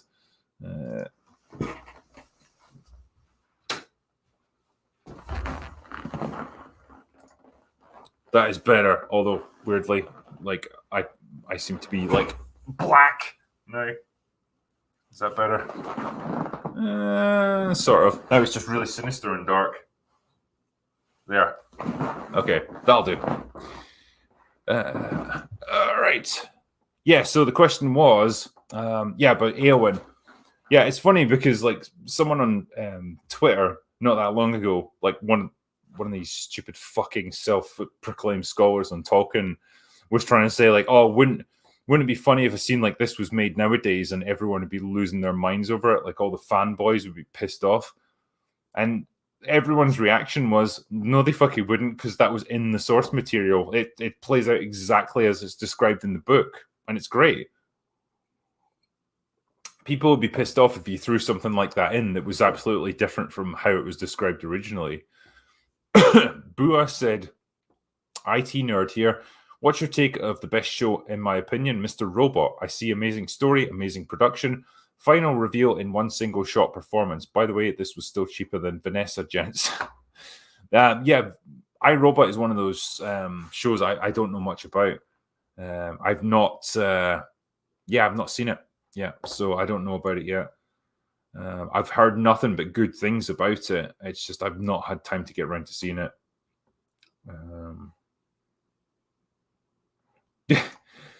Drinker's wearing blankets, pantaloons. I'm just wearing shorts, actually. It's fucking cargo shorts I've got on. Because it's actually surprisingly warm here tonight, believe it or not. But hey, like on the plus side, at least I'm wearing something on my lower half. It could have gone horribly wrong there. You never know with me. Lord Weird said, I designed, printed, and painted an arcane character. Say your favorite character, and if it's in the same, I'll post it to you. Okay. Silco. There you go. If it's that one, then post it to me. Huffers said, I'm a screenwriter with credits on things you've heard of. Short answer, we know. We bloody know. Unfortunately, we like to eat food and live indoors. Fuck, man. How soul-destroying must that be as a writer? You're forced to do this shit. And it's basically, you either do it or you fucking find another job.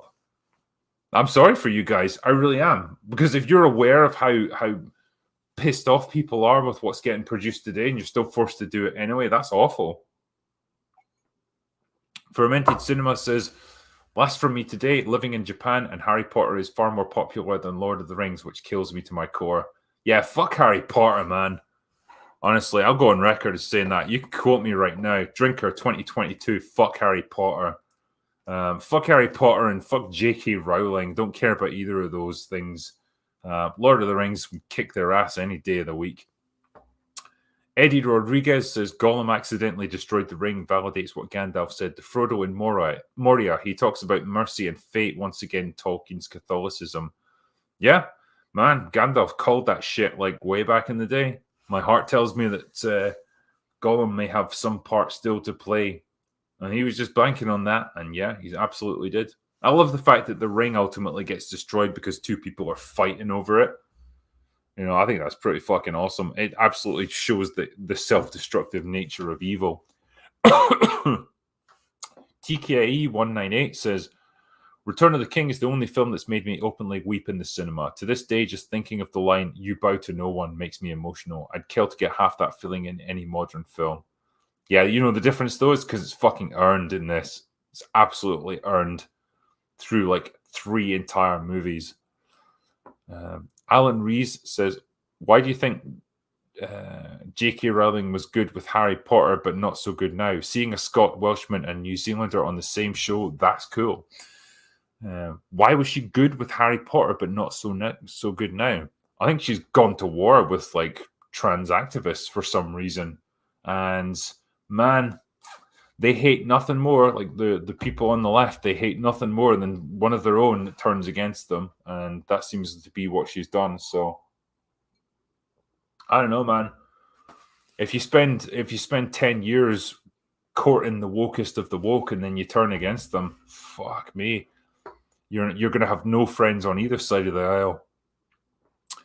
Ben Johansson says destruction of the ring in the movie fit very well with Tolkien's theme that evil has a strange power to work against itself and against its will create the good. Thanks for a great discussion. Yeah, you're absolutely right. Just as I said there a minute ago.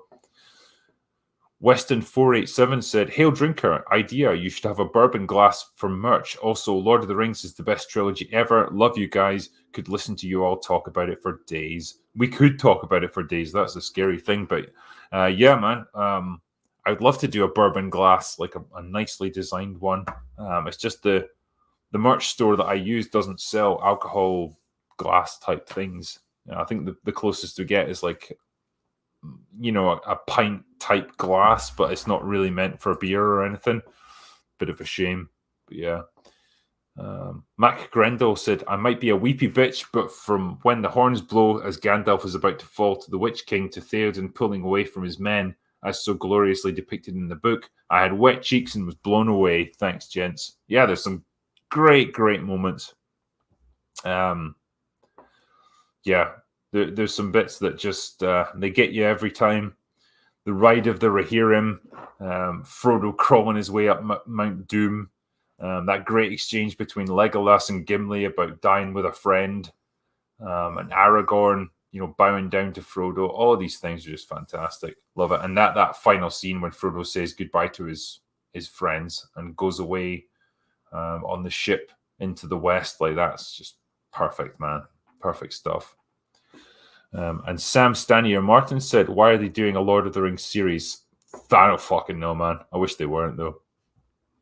John Oakletree said, I see you use my brilliant idea about naming your super chat catch-ups after.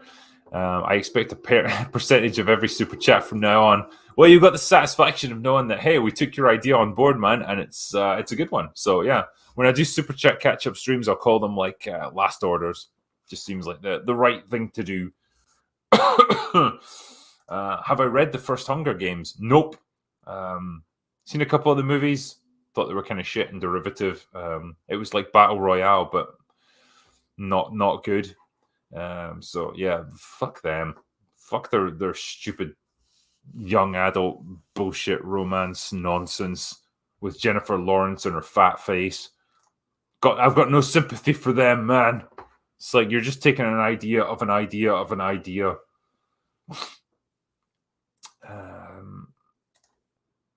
Next one says John Oakletree. Ghost in the Craig says, my boys. Thanks, man. RRTNZ said, Hail Drunkler, Shmi Muller. Love the Return of the King stream, a greatest of all time stream for a greatest of all time film. Talking about themes in Lord of the Rings, Tolkien was a Catholic. For Catholics, the 25th of March is the Annunciation. The angel Gabriel visits Mary to tell her she'll conceive the Son of God. In Lord of the Rings, the 25th of March is the date that Frodo destroys the ring. Yes. Make of that what you will. Cheers, boys. Have one on me. Yeah, I can totally buy that he took significant dates for Catholicism and worked them into his story. They mentioned at one point that the Nazgul crossed the River Isen on Midsummer's Eve. So it's like that kind of pagan festival time. You know, they're all tied to significant dates, I think. Survivor of the Old Era said, have a shot in Minnesota. Cheers. Well, if I'm in Minnesota, I'll absolutely have shots there. Cheers, man. Lex Cavana says, where's the Black Label? They'll have it available right now. Pope Metallicus, the first says, wait, was that Jai Daniels? If that's the case, yeah, it's here. And not much left. Doing all right. Pope Metallicus the first says, well, I get to see Judas Priest tomorrow, so cheers, boys. Nice. Patient Elijah, hey, Drinker, I've got a joke for you. A man asks his wife, am I the only one you've ever been with? His wife responds, of course you're the only one. All the others were at least 7 or 8. Brutal! I like that one. Exotic Player says, Hail Drinker, just wondered which films have you seen which you hated on first viewing but then grew up to like a lot? Also, what after hours do you have planned? So I don't think there's any film that I've hated initially and then come to like. Like, if anything, as I said earlier, you've got things like Ghostbusters Afterlife where I kind of liked it initially and I think I was quite... I went quite easy on it. And then the more I think about it, the more I'm like, nah, this is kind of shit. So I tend to go the other way. I tend to dislike movies more over time rather than like them. So yeah, it doesn't tend to go the other way.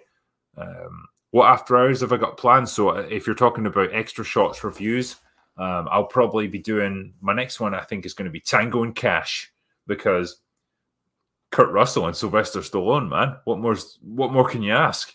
Yeah, I really like that film, and it's a fun buddy cop movie from the 1980s. Just really good fun, And I've been wanting to talk about it for a while, so I'm going to do that. Jake Skywalker says, "What are your thoughts on the importance of fandom? Would love to see a deep discussion on fans and how they are more often seen as toxic these days." Yeah, I think there's a lot to say about how fandoms operate and how they've got such an influence now over how things have developed. Because I think, you skip back 20, 30 years, fandoms didn't have the ability to make their voices heard, particularly. And the only thing they could do is just not go and see a movie when it hit the cinema. But now, they're an active voice online, and they've got the ability to communicate with the people that are developing movies or TV shows of their favorite properties. And so the difference is that what Hollywood wants to produce now is moving further and further away from what the fandom wants and what the original property was. And so they protest against it, and then they're labeled toxic. And it's a cycle that just keeps repeating over and over again. Like you see it with something like Cowboy Bebop. Netflix tried to do a live action adaptation of it, and the fans just absolutely went nuts over it. Because they'd seen how good the original anime was. That's what they expected. And suddenly you've got something that's going in a completely different direction. Yeah, of course they're going to be pissed off about it. But it's easy to label them as toxic because they're not thinking the way you want them to think. And it just becomes one of those catch-all insults, like, "Oh, you don't like the new version that we produced that's totally different from what you wanted. You're clearly toxic." But the more they do that, the less impact it actually has.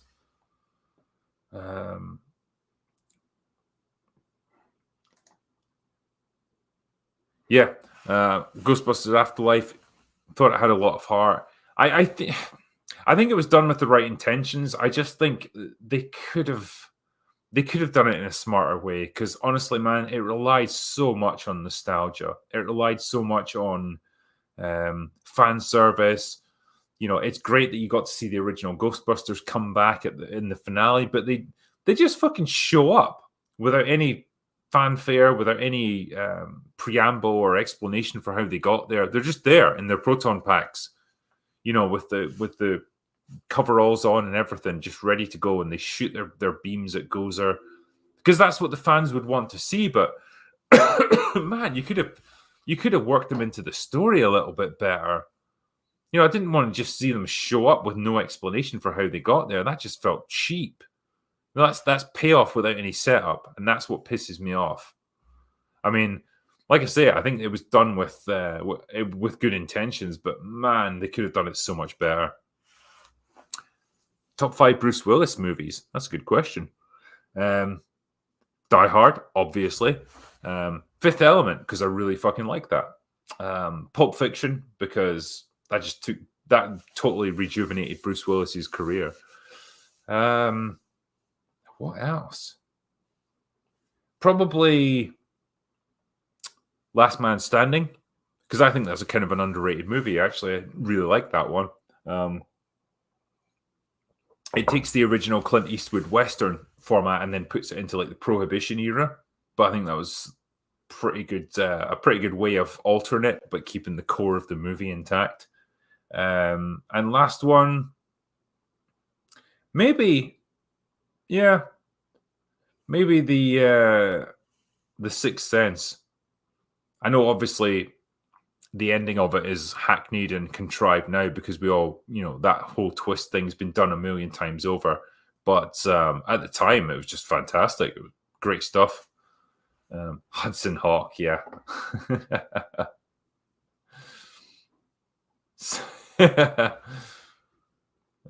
What else have we got here? Death Becomes Her. Yeah, I remember him in that. Last Boy Scout. That's not a bad movie, actually. I thought that was okay. Unbreakable, it's all right. I didn't love it, but it wasn't terrible. That's for sure. Better than a lot of M. Night Shyamalan's later stuff. That's for sure. John Lee said, "You shall not pass, Vladimir." Yeah, bitten off more than he can fucking chew in Ukraine. That's for sure, man. I think fucking hats off to them. Incredible, incredible stuff that they've done there. I think everyone expected the whole country to fall in a matter of days, but like they've lasted for like a month already. Fred Sacco said, "Saw The Godfather in theaters last night. 3 hours, still faster moving and more interesting than an MCU movie." Yeah, I think at this point, MCU movies have just lost the plot. Gorilla TV Channel says, "When am I coming in for a chat? When do you want to?" Spectre Sound Studios says, "Love your work. Please keep saying exactly what's on your mind. I always will, because when you're drunk, you don't have a filter. So it's great." Alexander Johnson says, "Just found your channel 2 weeks ago, and it's one of my favorite on YouTube now. Thank you." Excellent, man. Thanks for the support. Jables said, "Drinker, you especially eloquent expert in espionage. You must watch The Americans for the love of God. Mueller too." I've watched The Americans. Well, the first 2 or 3 seasons. I was kind of tuned out after that, sort of lost interest. But yeah, I really like the premise of it. You know, an espionage story in the 1980s told from the point of view of Soviet spies. That's pretty cool stuff. Yeah, I quite enjoyed it. John Freeman says, "Love the Lord of the Rings. Please review Apocalypto." Yeah, okay. Another Mel Gibson one. He likes his gore, so he does. Rob the Builder says, "To clarify on the plushie delay, Drinker, it seems to be pushed back to the end of April now. At least that's what my email tells me." Fucking hell, man. End of April.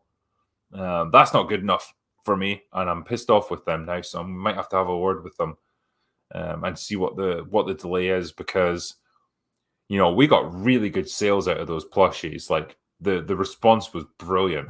People were loving it, and yeah, I want to make sure that everyone gets them on time, because you know, there's always a delay. I know it was done back in December, I think, and yeah, they have to delay it for a few months to get the manufacturing done. But yeah, this is a bit shit. So let's see what I can do there.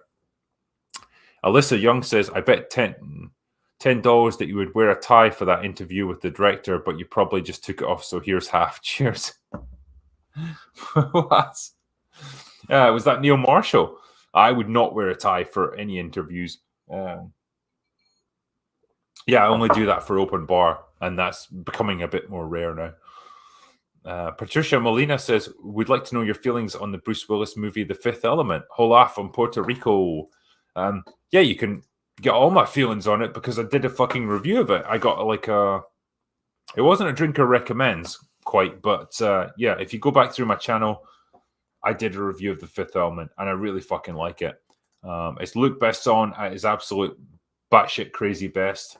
Yeah, the production design's great. All the costumes are awesome. Yeah, it's just a nice, quirky sci-fi movie, and I think it's got some great ideas in there.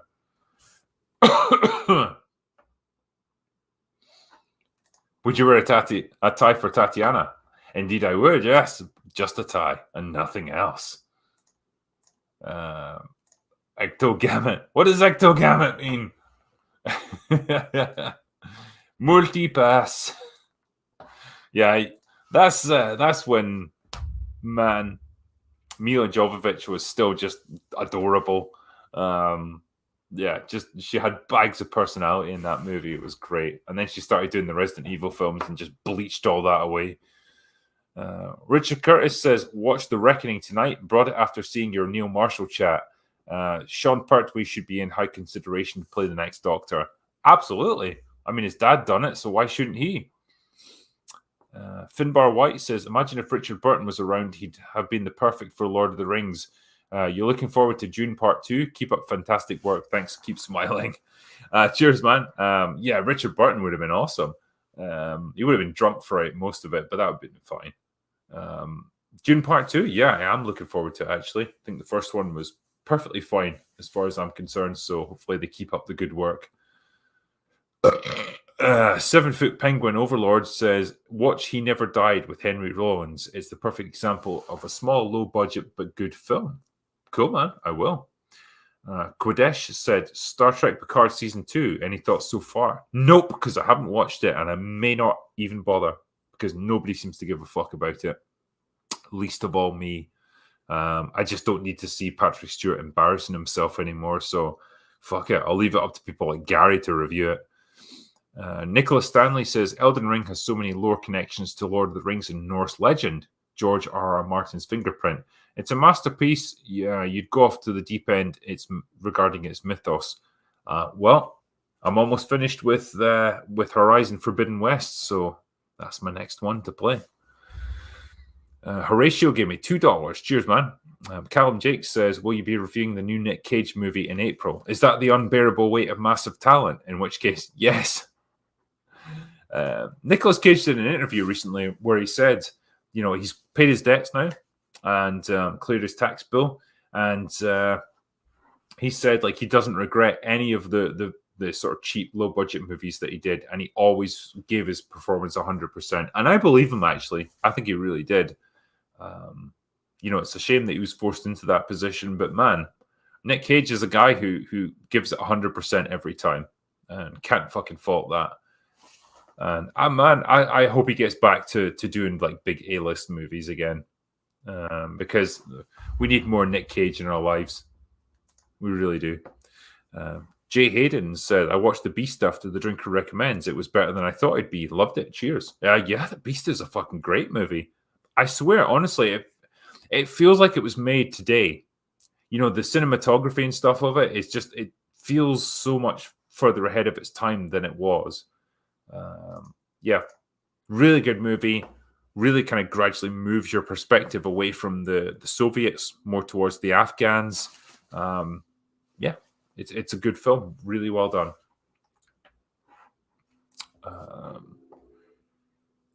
Bogdan Anichescu says, hello, Drinker. Would you consider watching the 2 Brazilian Elite Squad movies? They're great. No bullshit whatsoever. Thank you for such a great channel.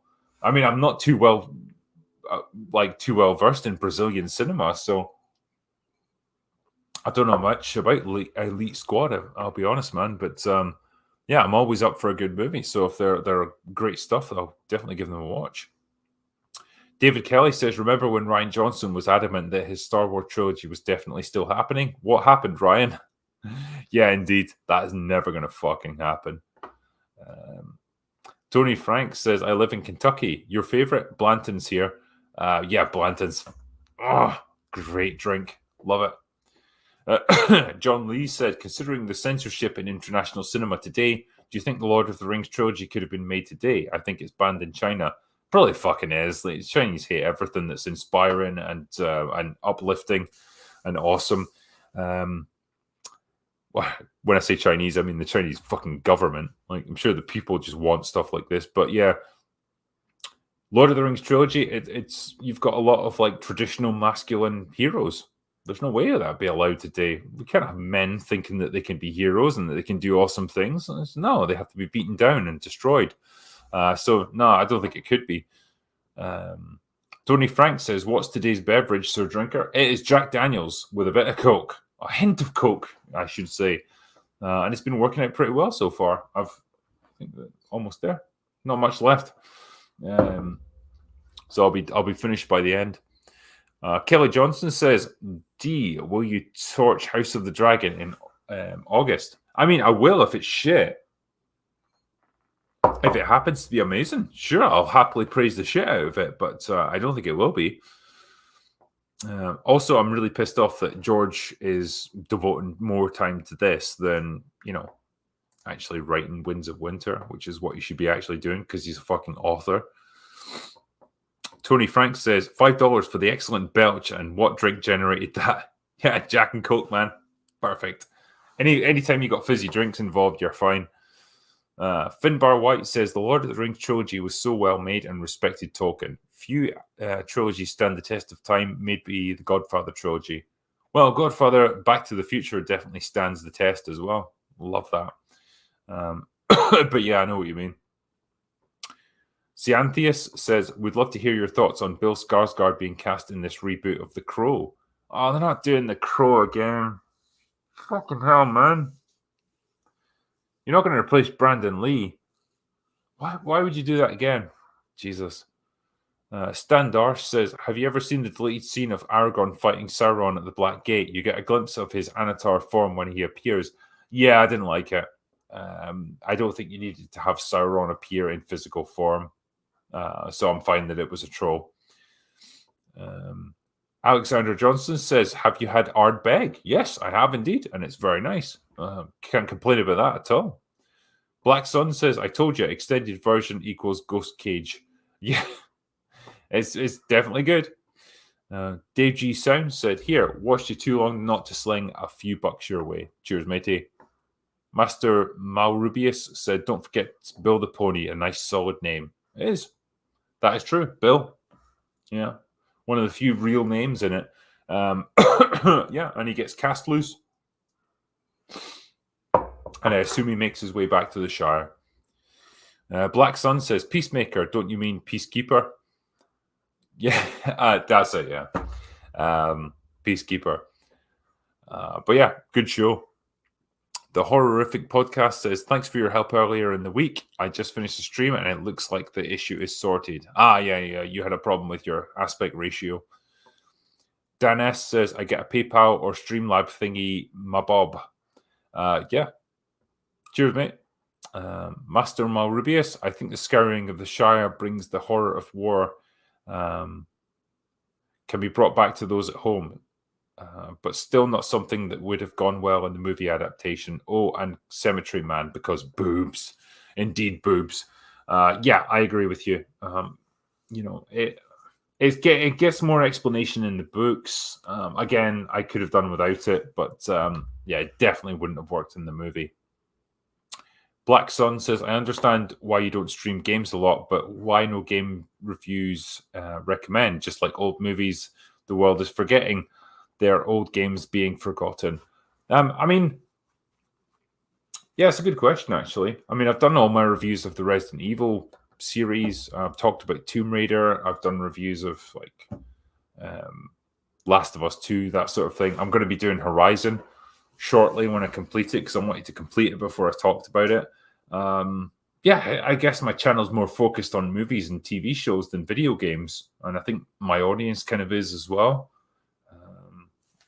Yeah, it'd be great if I had the time to do all of this stuff, but I can only do so many reviews per week, and this is where I'm at with it. But yeah, there's lots of older games I'd love to talk about if I had time. Night King 01 says, "I'm watching a movie with Jackie Chan called Thunderbolt. It's like a precursor to Fast and the Furious, but with Jackie Chan's fights. So much better." That sounds fucking great. Henry Ashman says, "Gandalf's subplot in The Hobbit is mentioned in passing in the book, although he found Thrain years before, which is where he got the key. The White Council met and Sauron deliberately fled before them." Yeah, that is mentioned. It's never shown as such, but yeah, it's mentioned that that's what happened. They drove him out of what's the name? He's got like a stronghold in like a haunted forest, basically, and that's where they drive him out of.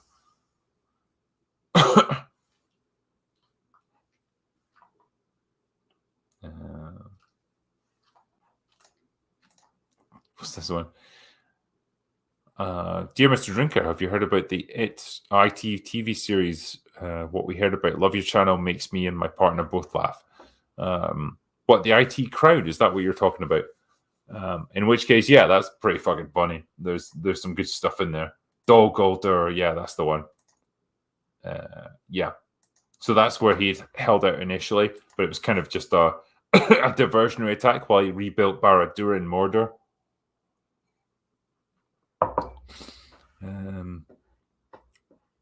Dorian Dodo Borso gave me €1. Thank you. JK Fozel said, "These movies really push their PG-13 rating. I mean, catapulting severed human heads with looks of agony and horror. How did the MPAA not freak?" I think because the gore is kind of kept to a minimum. I know that sounds weird when you've got severed heads, but there's not like loads of blood and stuff spraying everywhere. So I guess that's how they got away with it. But man, yeah, it was pushing it to the limit there. Taylor Clement said, thanks for the content. Here's for a drink. Thank you. Jeffrey Randall says, will your review Rings of Power? Will you be drinking? Yes, and yes. I will absolutely do both of those things. Brian D says, could you also upload videos on Odyssey? They have an automatic sync feature too. Yeah, I know people have been asking about this. I will look into that for sure. JS Pena says, drinker, if you manage to watch Legend of the Guardians, somehow convince Mauler to watch it with you. Just don't tell him who directed it. I will. Finbar White said, drinker, my lad, 21, and asked me to get him a good Swedish whiskey. Swedish whiskey. Any recommendations? Also, I was watching Platoon last night. So good. So, whiskey, go for a Speyside malt because they mature their whiskies in rum casks, which has got, rum's distilled from sugar anyway. So, they will have a little bit of sweetness to them. So, any Speyside whiskey will give you a sweetish sort of flavor to it. But yeah, Platoon, fucking great movie. Dorian Dodo Borso says, your opinion on Shawshank Redemption? Absolutely fantastic. Can't really fault it. It's a great movie. Black Sun says, cool, there's an entire sunken land. Thinking Dogar Dorath, Arda's apocalypse. The continent resurfaces and works as a new base for evil continent versus continent. Wow, okay. B said, would you ever cosplay as a Ghostbuster? Yeah, if I could get myself a proton pack. JS Pena, on the plus side, Afterlife gave Harold Ramis a proper send-off. It really did, and that was pretty well done. John Fox says, my critical drunkaroo, I recommend for the second channel the 2017 film Der Hauptmann, The Captain. It seems right up your alley. Oh, man, why have I heard of this one before? Sorry, I'm just looking at this now. So who's in it? Max Harbach.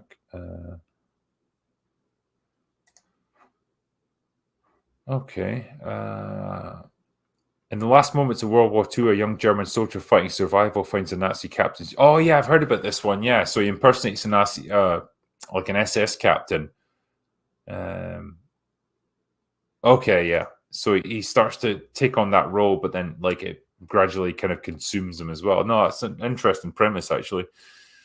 Spider Eternal says, Lagavulin 16 is the only Scotch I like.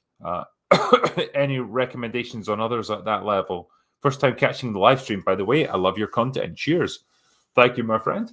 And yeah, if you want ones that are on par with that, probably Lafroig. Any year is fine. Highland Park, you can't not enjoy that. That's really fucking nice. And probably Talisker would probably do you pretty well as well. So yeah, any of those would be fine. Sable gave me 1,000 KRW. I'm not sure what they are, but they sound nice. Black Sun says, have you ever noticed how in Resident Evil, how Claire Danes resisty viruses when like Adam, all PS games be next time complete full. Fucking hell, I'm trying to read this. It's a tough one.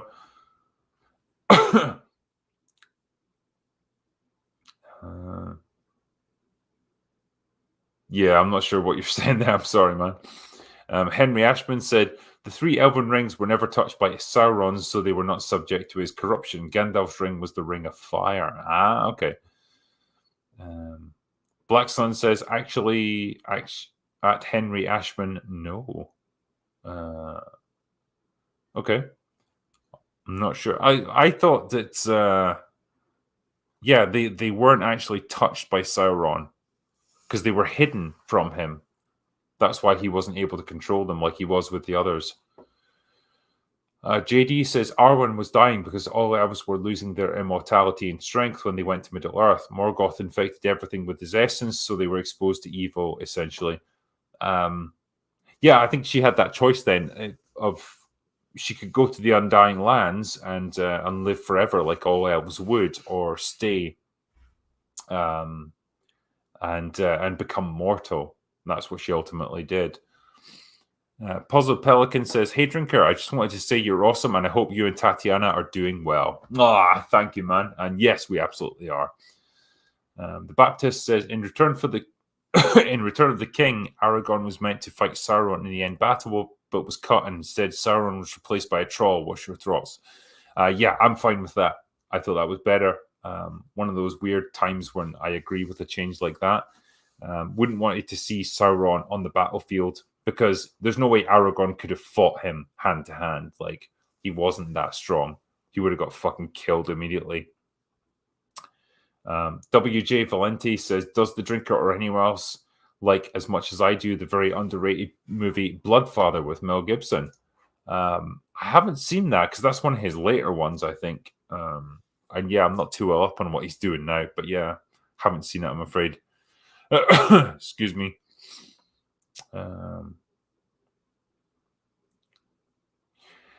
Orbital Hub says, "Howdy, Drinker and chat. We're winning the war on all fronts.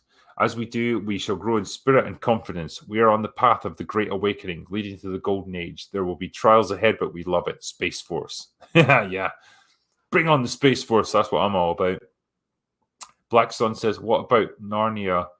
Will they ever make part 4? Also, I'm just finishing Gossip Girl now, but I recommend The Princess Diaries, Baby Genius, and Nickelodeon." I don't know much about Narnia, I'm afraid, so I couldn't answer that fucking question. Yeah, I don't know what they're doing with that. Princess Diaries, yeah, not too familiar with it either. Will G's says, "I'm ready to see the end of the New Age superhero movies, although I'd like to see Michael Jai White playing an older, maybe evil version of Spawn that finds himself at odds with the Punisher. That'd be fucking cool." Finbar White says, "Hey, Drinker, last super chat as you have seen Bicentennial Man. I'd like to see you do a review. Thanks to your mods, as they seem really friendly, so raise a glass a glass to them." Yes, to my mods. They are fucking awesome. They do great work, and they're very often like underappreciated. But yeah, the work that they do, keeps the chat running along in a nice way. So I appreciate it. Pour out the last of my Jack Daniels as well. But Bicentennial Man, that's Robin Williams, and I like the premise behind that. You know, as he gradually gets upgraded, he becomes more human and stuff, and he learns more about how we live. And it brings up questions on mortality and I guess the finite nature of our lives and how we appreciate them, and how it would be to like live, I guess, never ending as people around you grow old. It's kind of a horrible thing to contemplate. Tony Frank says, "A little delayed, but something me and workmates have been watching, Sons of Anarchy. Ever watched it? New interest with the popularity of Mayan's MC." Yeah, Sons of Anarchy, I've heard great things about it. I've never really watched it myself, so I don't know much about it. I'm sorry, I can't give you much more on that one. I've heard good things about it, though. Black Sun says, "The hell is Sun and Crichton doing in Stargate? Don't spoil." So this is Claudia Black and Ben Broder being in Stargate. Yeah, I think I was fine with that. I'm sad that Farscape ended when it did. I would have liked to have seen another season, but it is what it is, sadly. Man, Aaron's son, though. Fucking hell. You want to talk about a good female character? There's one right there.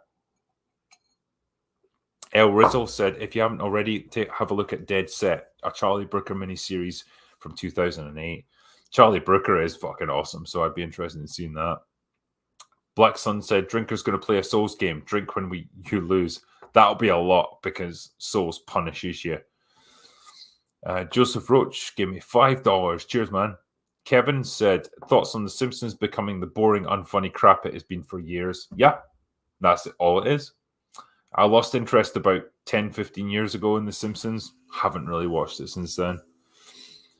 Tired Pleb said, "Thanks for getting me through a lot of hard times with your videos and work. You get better and better every week. Thanks, bro."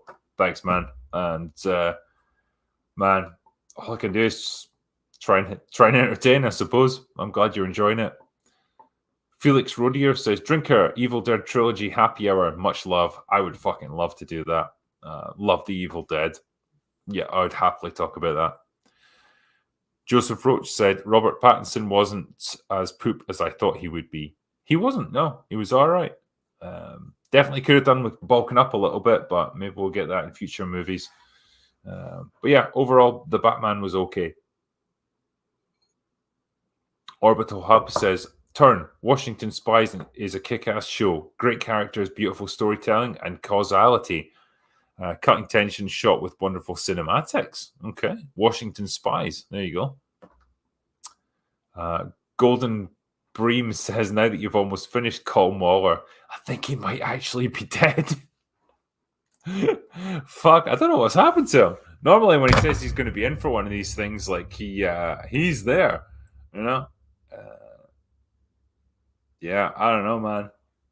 Must have passed out or something. I feel bad for him, though. Hopefully he's okay. Night King 01 says, you have to review Bicycle Thieves. Masterpiece. Bicycle Thieves. I don't know, man.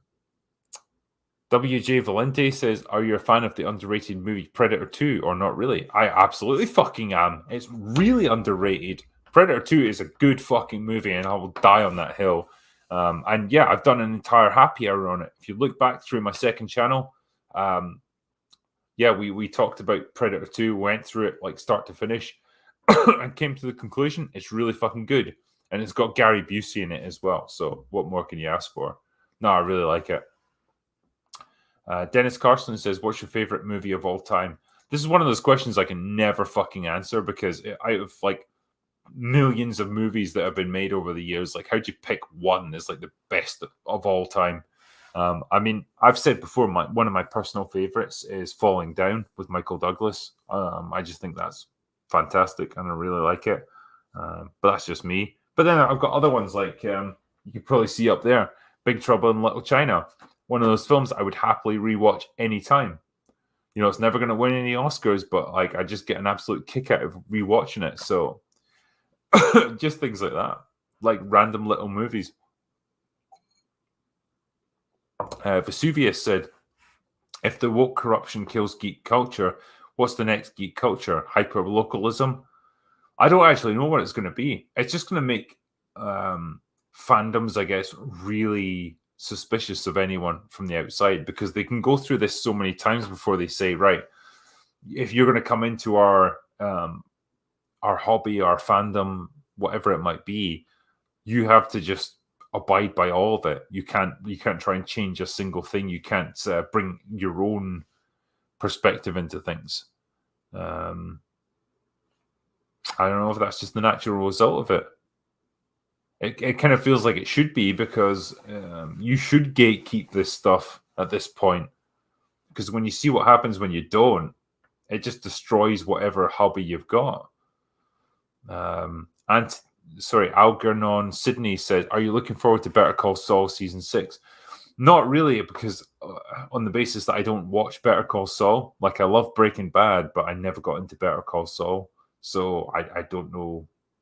You know, the fact that it's gone on for longer than Breaking Bad is kind of weird, but man, I mean, I do like Bob Odenkirk. I think he's a good actor. I loved him in Nobody, and yeah, I'm glad that it's done well, I suppose. Black Sun says, relax, drinker. Geez, last 10 super chats is me trolling. Nice.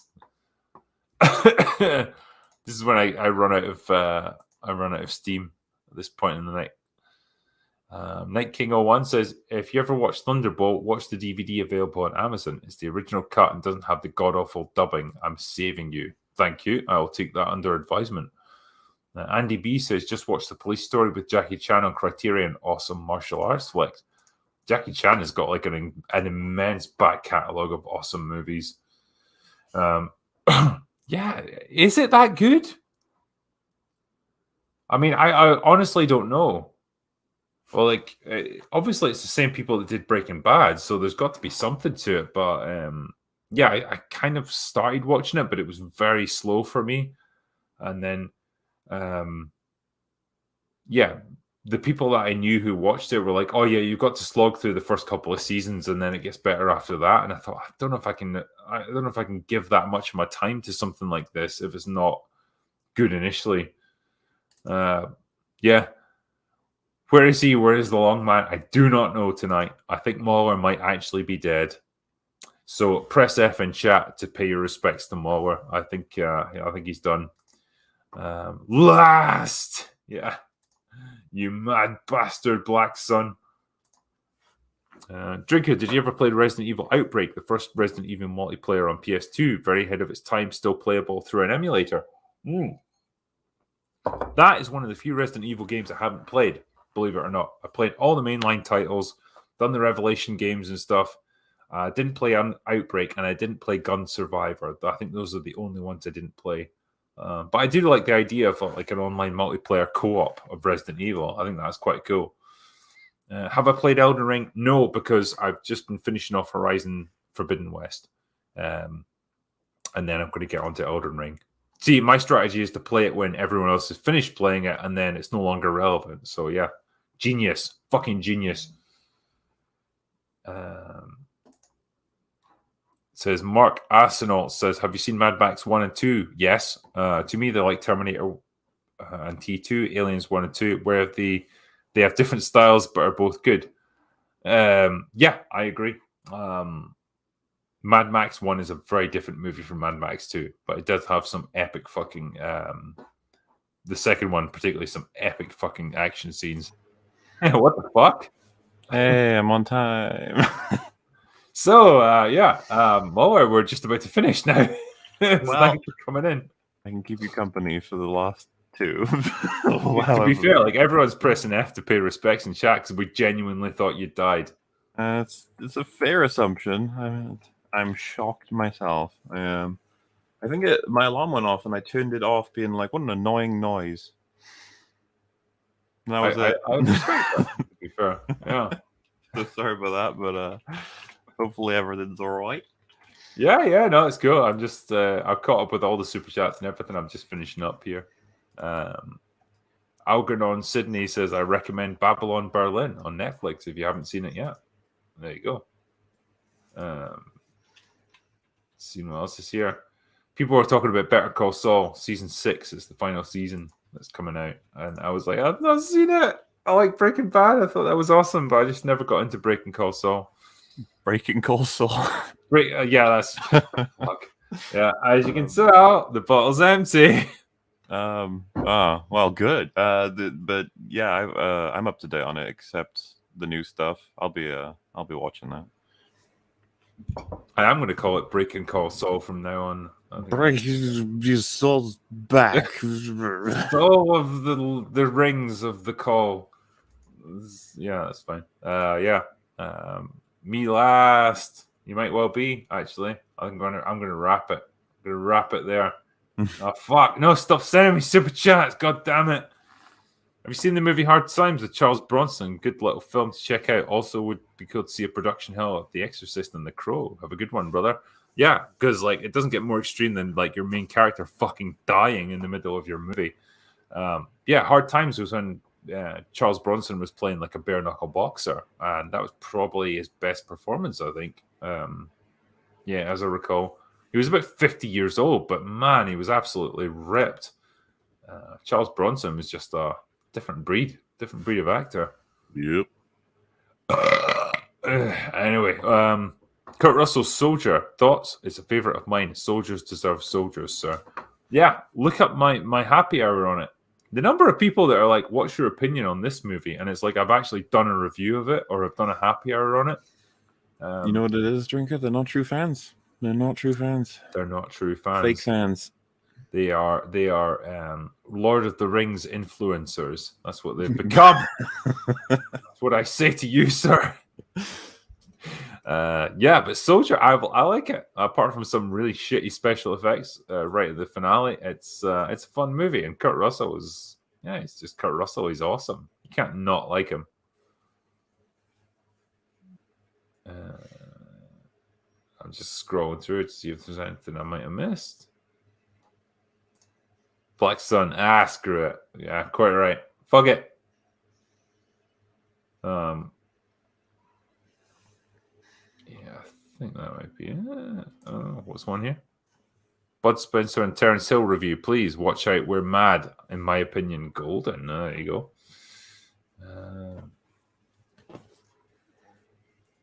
Anything else? It looks like all that longness is caught up with the long man. Good morning, Mauler. A wonderful good morning at 11:30 p.m. Like, I'm going to do this one day. Like when you're going to invite me on EFAP, I'm going to come in like the last 10 minutes when you're rounding up. You would still have like 10 hours of the stream left. So. Oh, there was a question actually that was punted for both of us, really. So, Scotland versus Wales, me versus you with swords. Who would win? Well, I guess it's dependent on like, am I even killable? I'm not sure. There's the potential there for you to start haggle over rules and like the foundations of this contest, and then I would literally die of old age before you'd gotten to the end of defining how we were going to fight. Or you could stab me while I'm doing all that. I'm like trying to write it all out and just go. It depends. Yeah, it depends if we're going to go against the rules or not. Because you could potentially like just tie me up in like rules and regulations and ideas, and then I would die, or I could kill you while we're doing it. So we just don't know. I was gonna say it's kind of hard to figure out the ending of that. We're gonna have to do it in real life. Let's go. Yeah, let's go. Yeah, it's the most sensible way. Last question about underrated movies. How about The Last Action Hero and Street Fighter? If you accept them for what they are, they're quite fun movies. How many super chats am I going to get? I did a fucking happy hour on Street Fighter. I did it with G-Man Lives, and we talked about it at length, and we had a great old laugh about it. But yeah, I've got a genuine love for Street Fighter. I will never stop loving Raul Julia as Bison. Just beautiful, beautiful performance. Should have won an Oscar for everything. And Last Action Hero is pretty awesome as well. It's a fun idea for a movie. I think that'd be a really interesting movie to assess now in our modern world of movie making. You know, you should do like Mask of Zorro. You should do a video on that. You probably like, or maybe Tropic Thunder. I don't know if you've done any coverage of that. That's a pretty cool movie. Yeah, I should do. Yeah. Or the Cornetto trilogy. Maybe we should talk about those ones. We should talk about Terminator. No, that's the point. You and I think that would be an interesting one. People would like to see that. I don't like robot films. Silly. Yeah, the Pax Bisonica. That was a glorious speech. It really was. True Lies is a good film. Yeah, man. I like that one. Surprisingly funny. Yeah. Yeah, Jamie Lee Curtis is surprisingly hot as well. Fucking hell. Oh, yeah. Some body, man, honestly. Yeah, we also had a bit of complaining about the lack of boobs in The Witcher Season 2. I think that's what movies and shows do to you now. They're like, we're going to be like Game of Thrones. There'll be tits in every episode. And then when you get past Season 2, you're hooked. And then they take the boobs away. Like they stole the boobs from us. They are. It makes me sick. Yeah, it's fucked up. And, well, what are you going to do, you know? Oh, shit, I missed a super chat. I think you missed my super chat, but I forgive you because I'm as well. Thoughts on Coda, the Best Picture winner. So Coda is a person, like, they've grown up in a family of, like, people who are suffering from the lack of the hearing. And they want to become, like, a musician or something like that. And the rest of them aren't very supportive. So I don't know much about it, sadly. But like I know that's the general premise of it. I haven't seen it. I'm afraid. Yeah. To be fair, most people didn't know what won Best Picture. They just knew Will Smith slapped Chris Rock. Yeah, exactly. I recommend you watch Dreams. Go away now. There we go. Watch Dreams. You kind of have to watch your dreams. You're just sort of there, you know. There's one as well. Press F for boobs. Yeah. Sorry, boobs. You've been taken away from us. Solomon Kane. Yeah, I remember it, like the intro being really good, and then the rest of it being kind of slow. I don't think I ever saw that. People rave about it is like, oh man, it's so faithful to the source material. I don't know, man. How do we donate bison dollars? That's it. I'm gonna kidnap the Queen of England. I'm gonna establish bison dollars as a legitimate currency, and they'll be worth 10 English pounds. Oh, That's what I will establish the base rate as. So yeah, then you can donate them. You can do it through PayPal or whatever. I'll put the link in. Anyway, sorry, Bobs.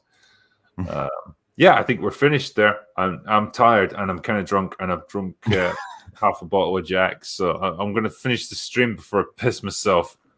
And I've already harassed my dog enough already because she's sleeping there. Wait, hold on. Give me 1 second. oh dear. Lara, are you still alive? No, that's what we call a pet. Sure, it's just some sign of movement. Jesus. Come on. I'll give you some food. Nah, she's dead. Oh, fuck it. Yeah, anyway. I'm going to finish up the stream there because I'm tired and I want to go to bed. And I think we've done all the super chats. So thank you lovely people, for joining me for this. Mauler, there's something I was going to tell you, actually. I was meant to be doing the open bar stream on Thursday, but I'm actually not going to be in the country then. I'm going away on holiday for a week. So you don't. Well, all right. Don't worry, I'll stream on your channel and take care of it. I'll give you all my access information. Can't see that going wrong. And you just do the open bar yourself. You see what happens. Talk about Lord of the Rings or something. You haven't done that yet. Yeah. I think you should definitely do that. Do Predator 2 as well. Because, people are interested to know my thoughts on it. But yeah, so it'll be like a week before I get back to that stuff, but I will try and get as many videos as I can done before I go, so there's at least something to keep people amused for like a week or so. But yeah, anyway, thank you for Mauler. Like, you've been such a support throughout this stream. It's been awesome, man. I appreciate you being here. Yeah, man. I just gotta make sure I turn up and look after you because designated driver. That's my role. That's it. Yeah. But yeah, thank you. Thanks for you guys for joining us for this. The super chats have been awesome as always. I appreciate your generosity, and thanks to the mods for keeping chat from spiraling into insanity. It's always good for you guys, and I appreciate you. But yeah, I'm going to end it there. So that's all I've got for today. So go away now.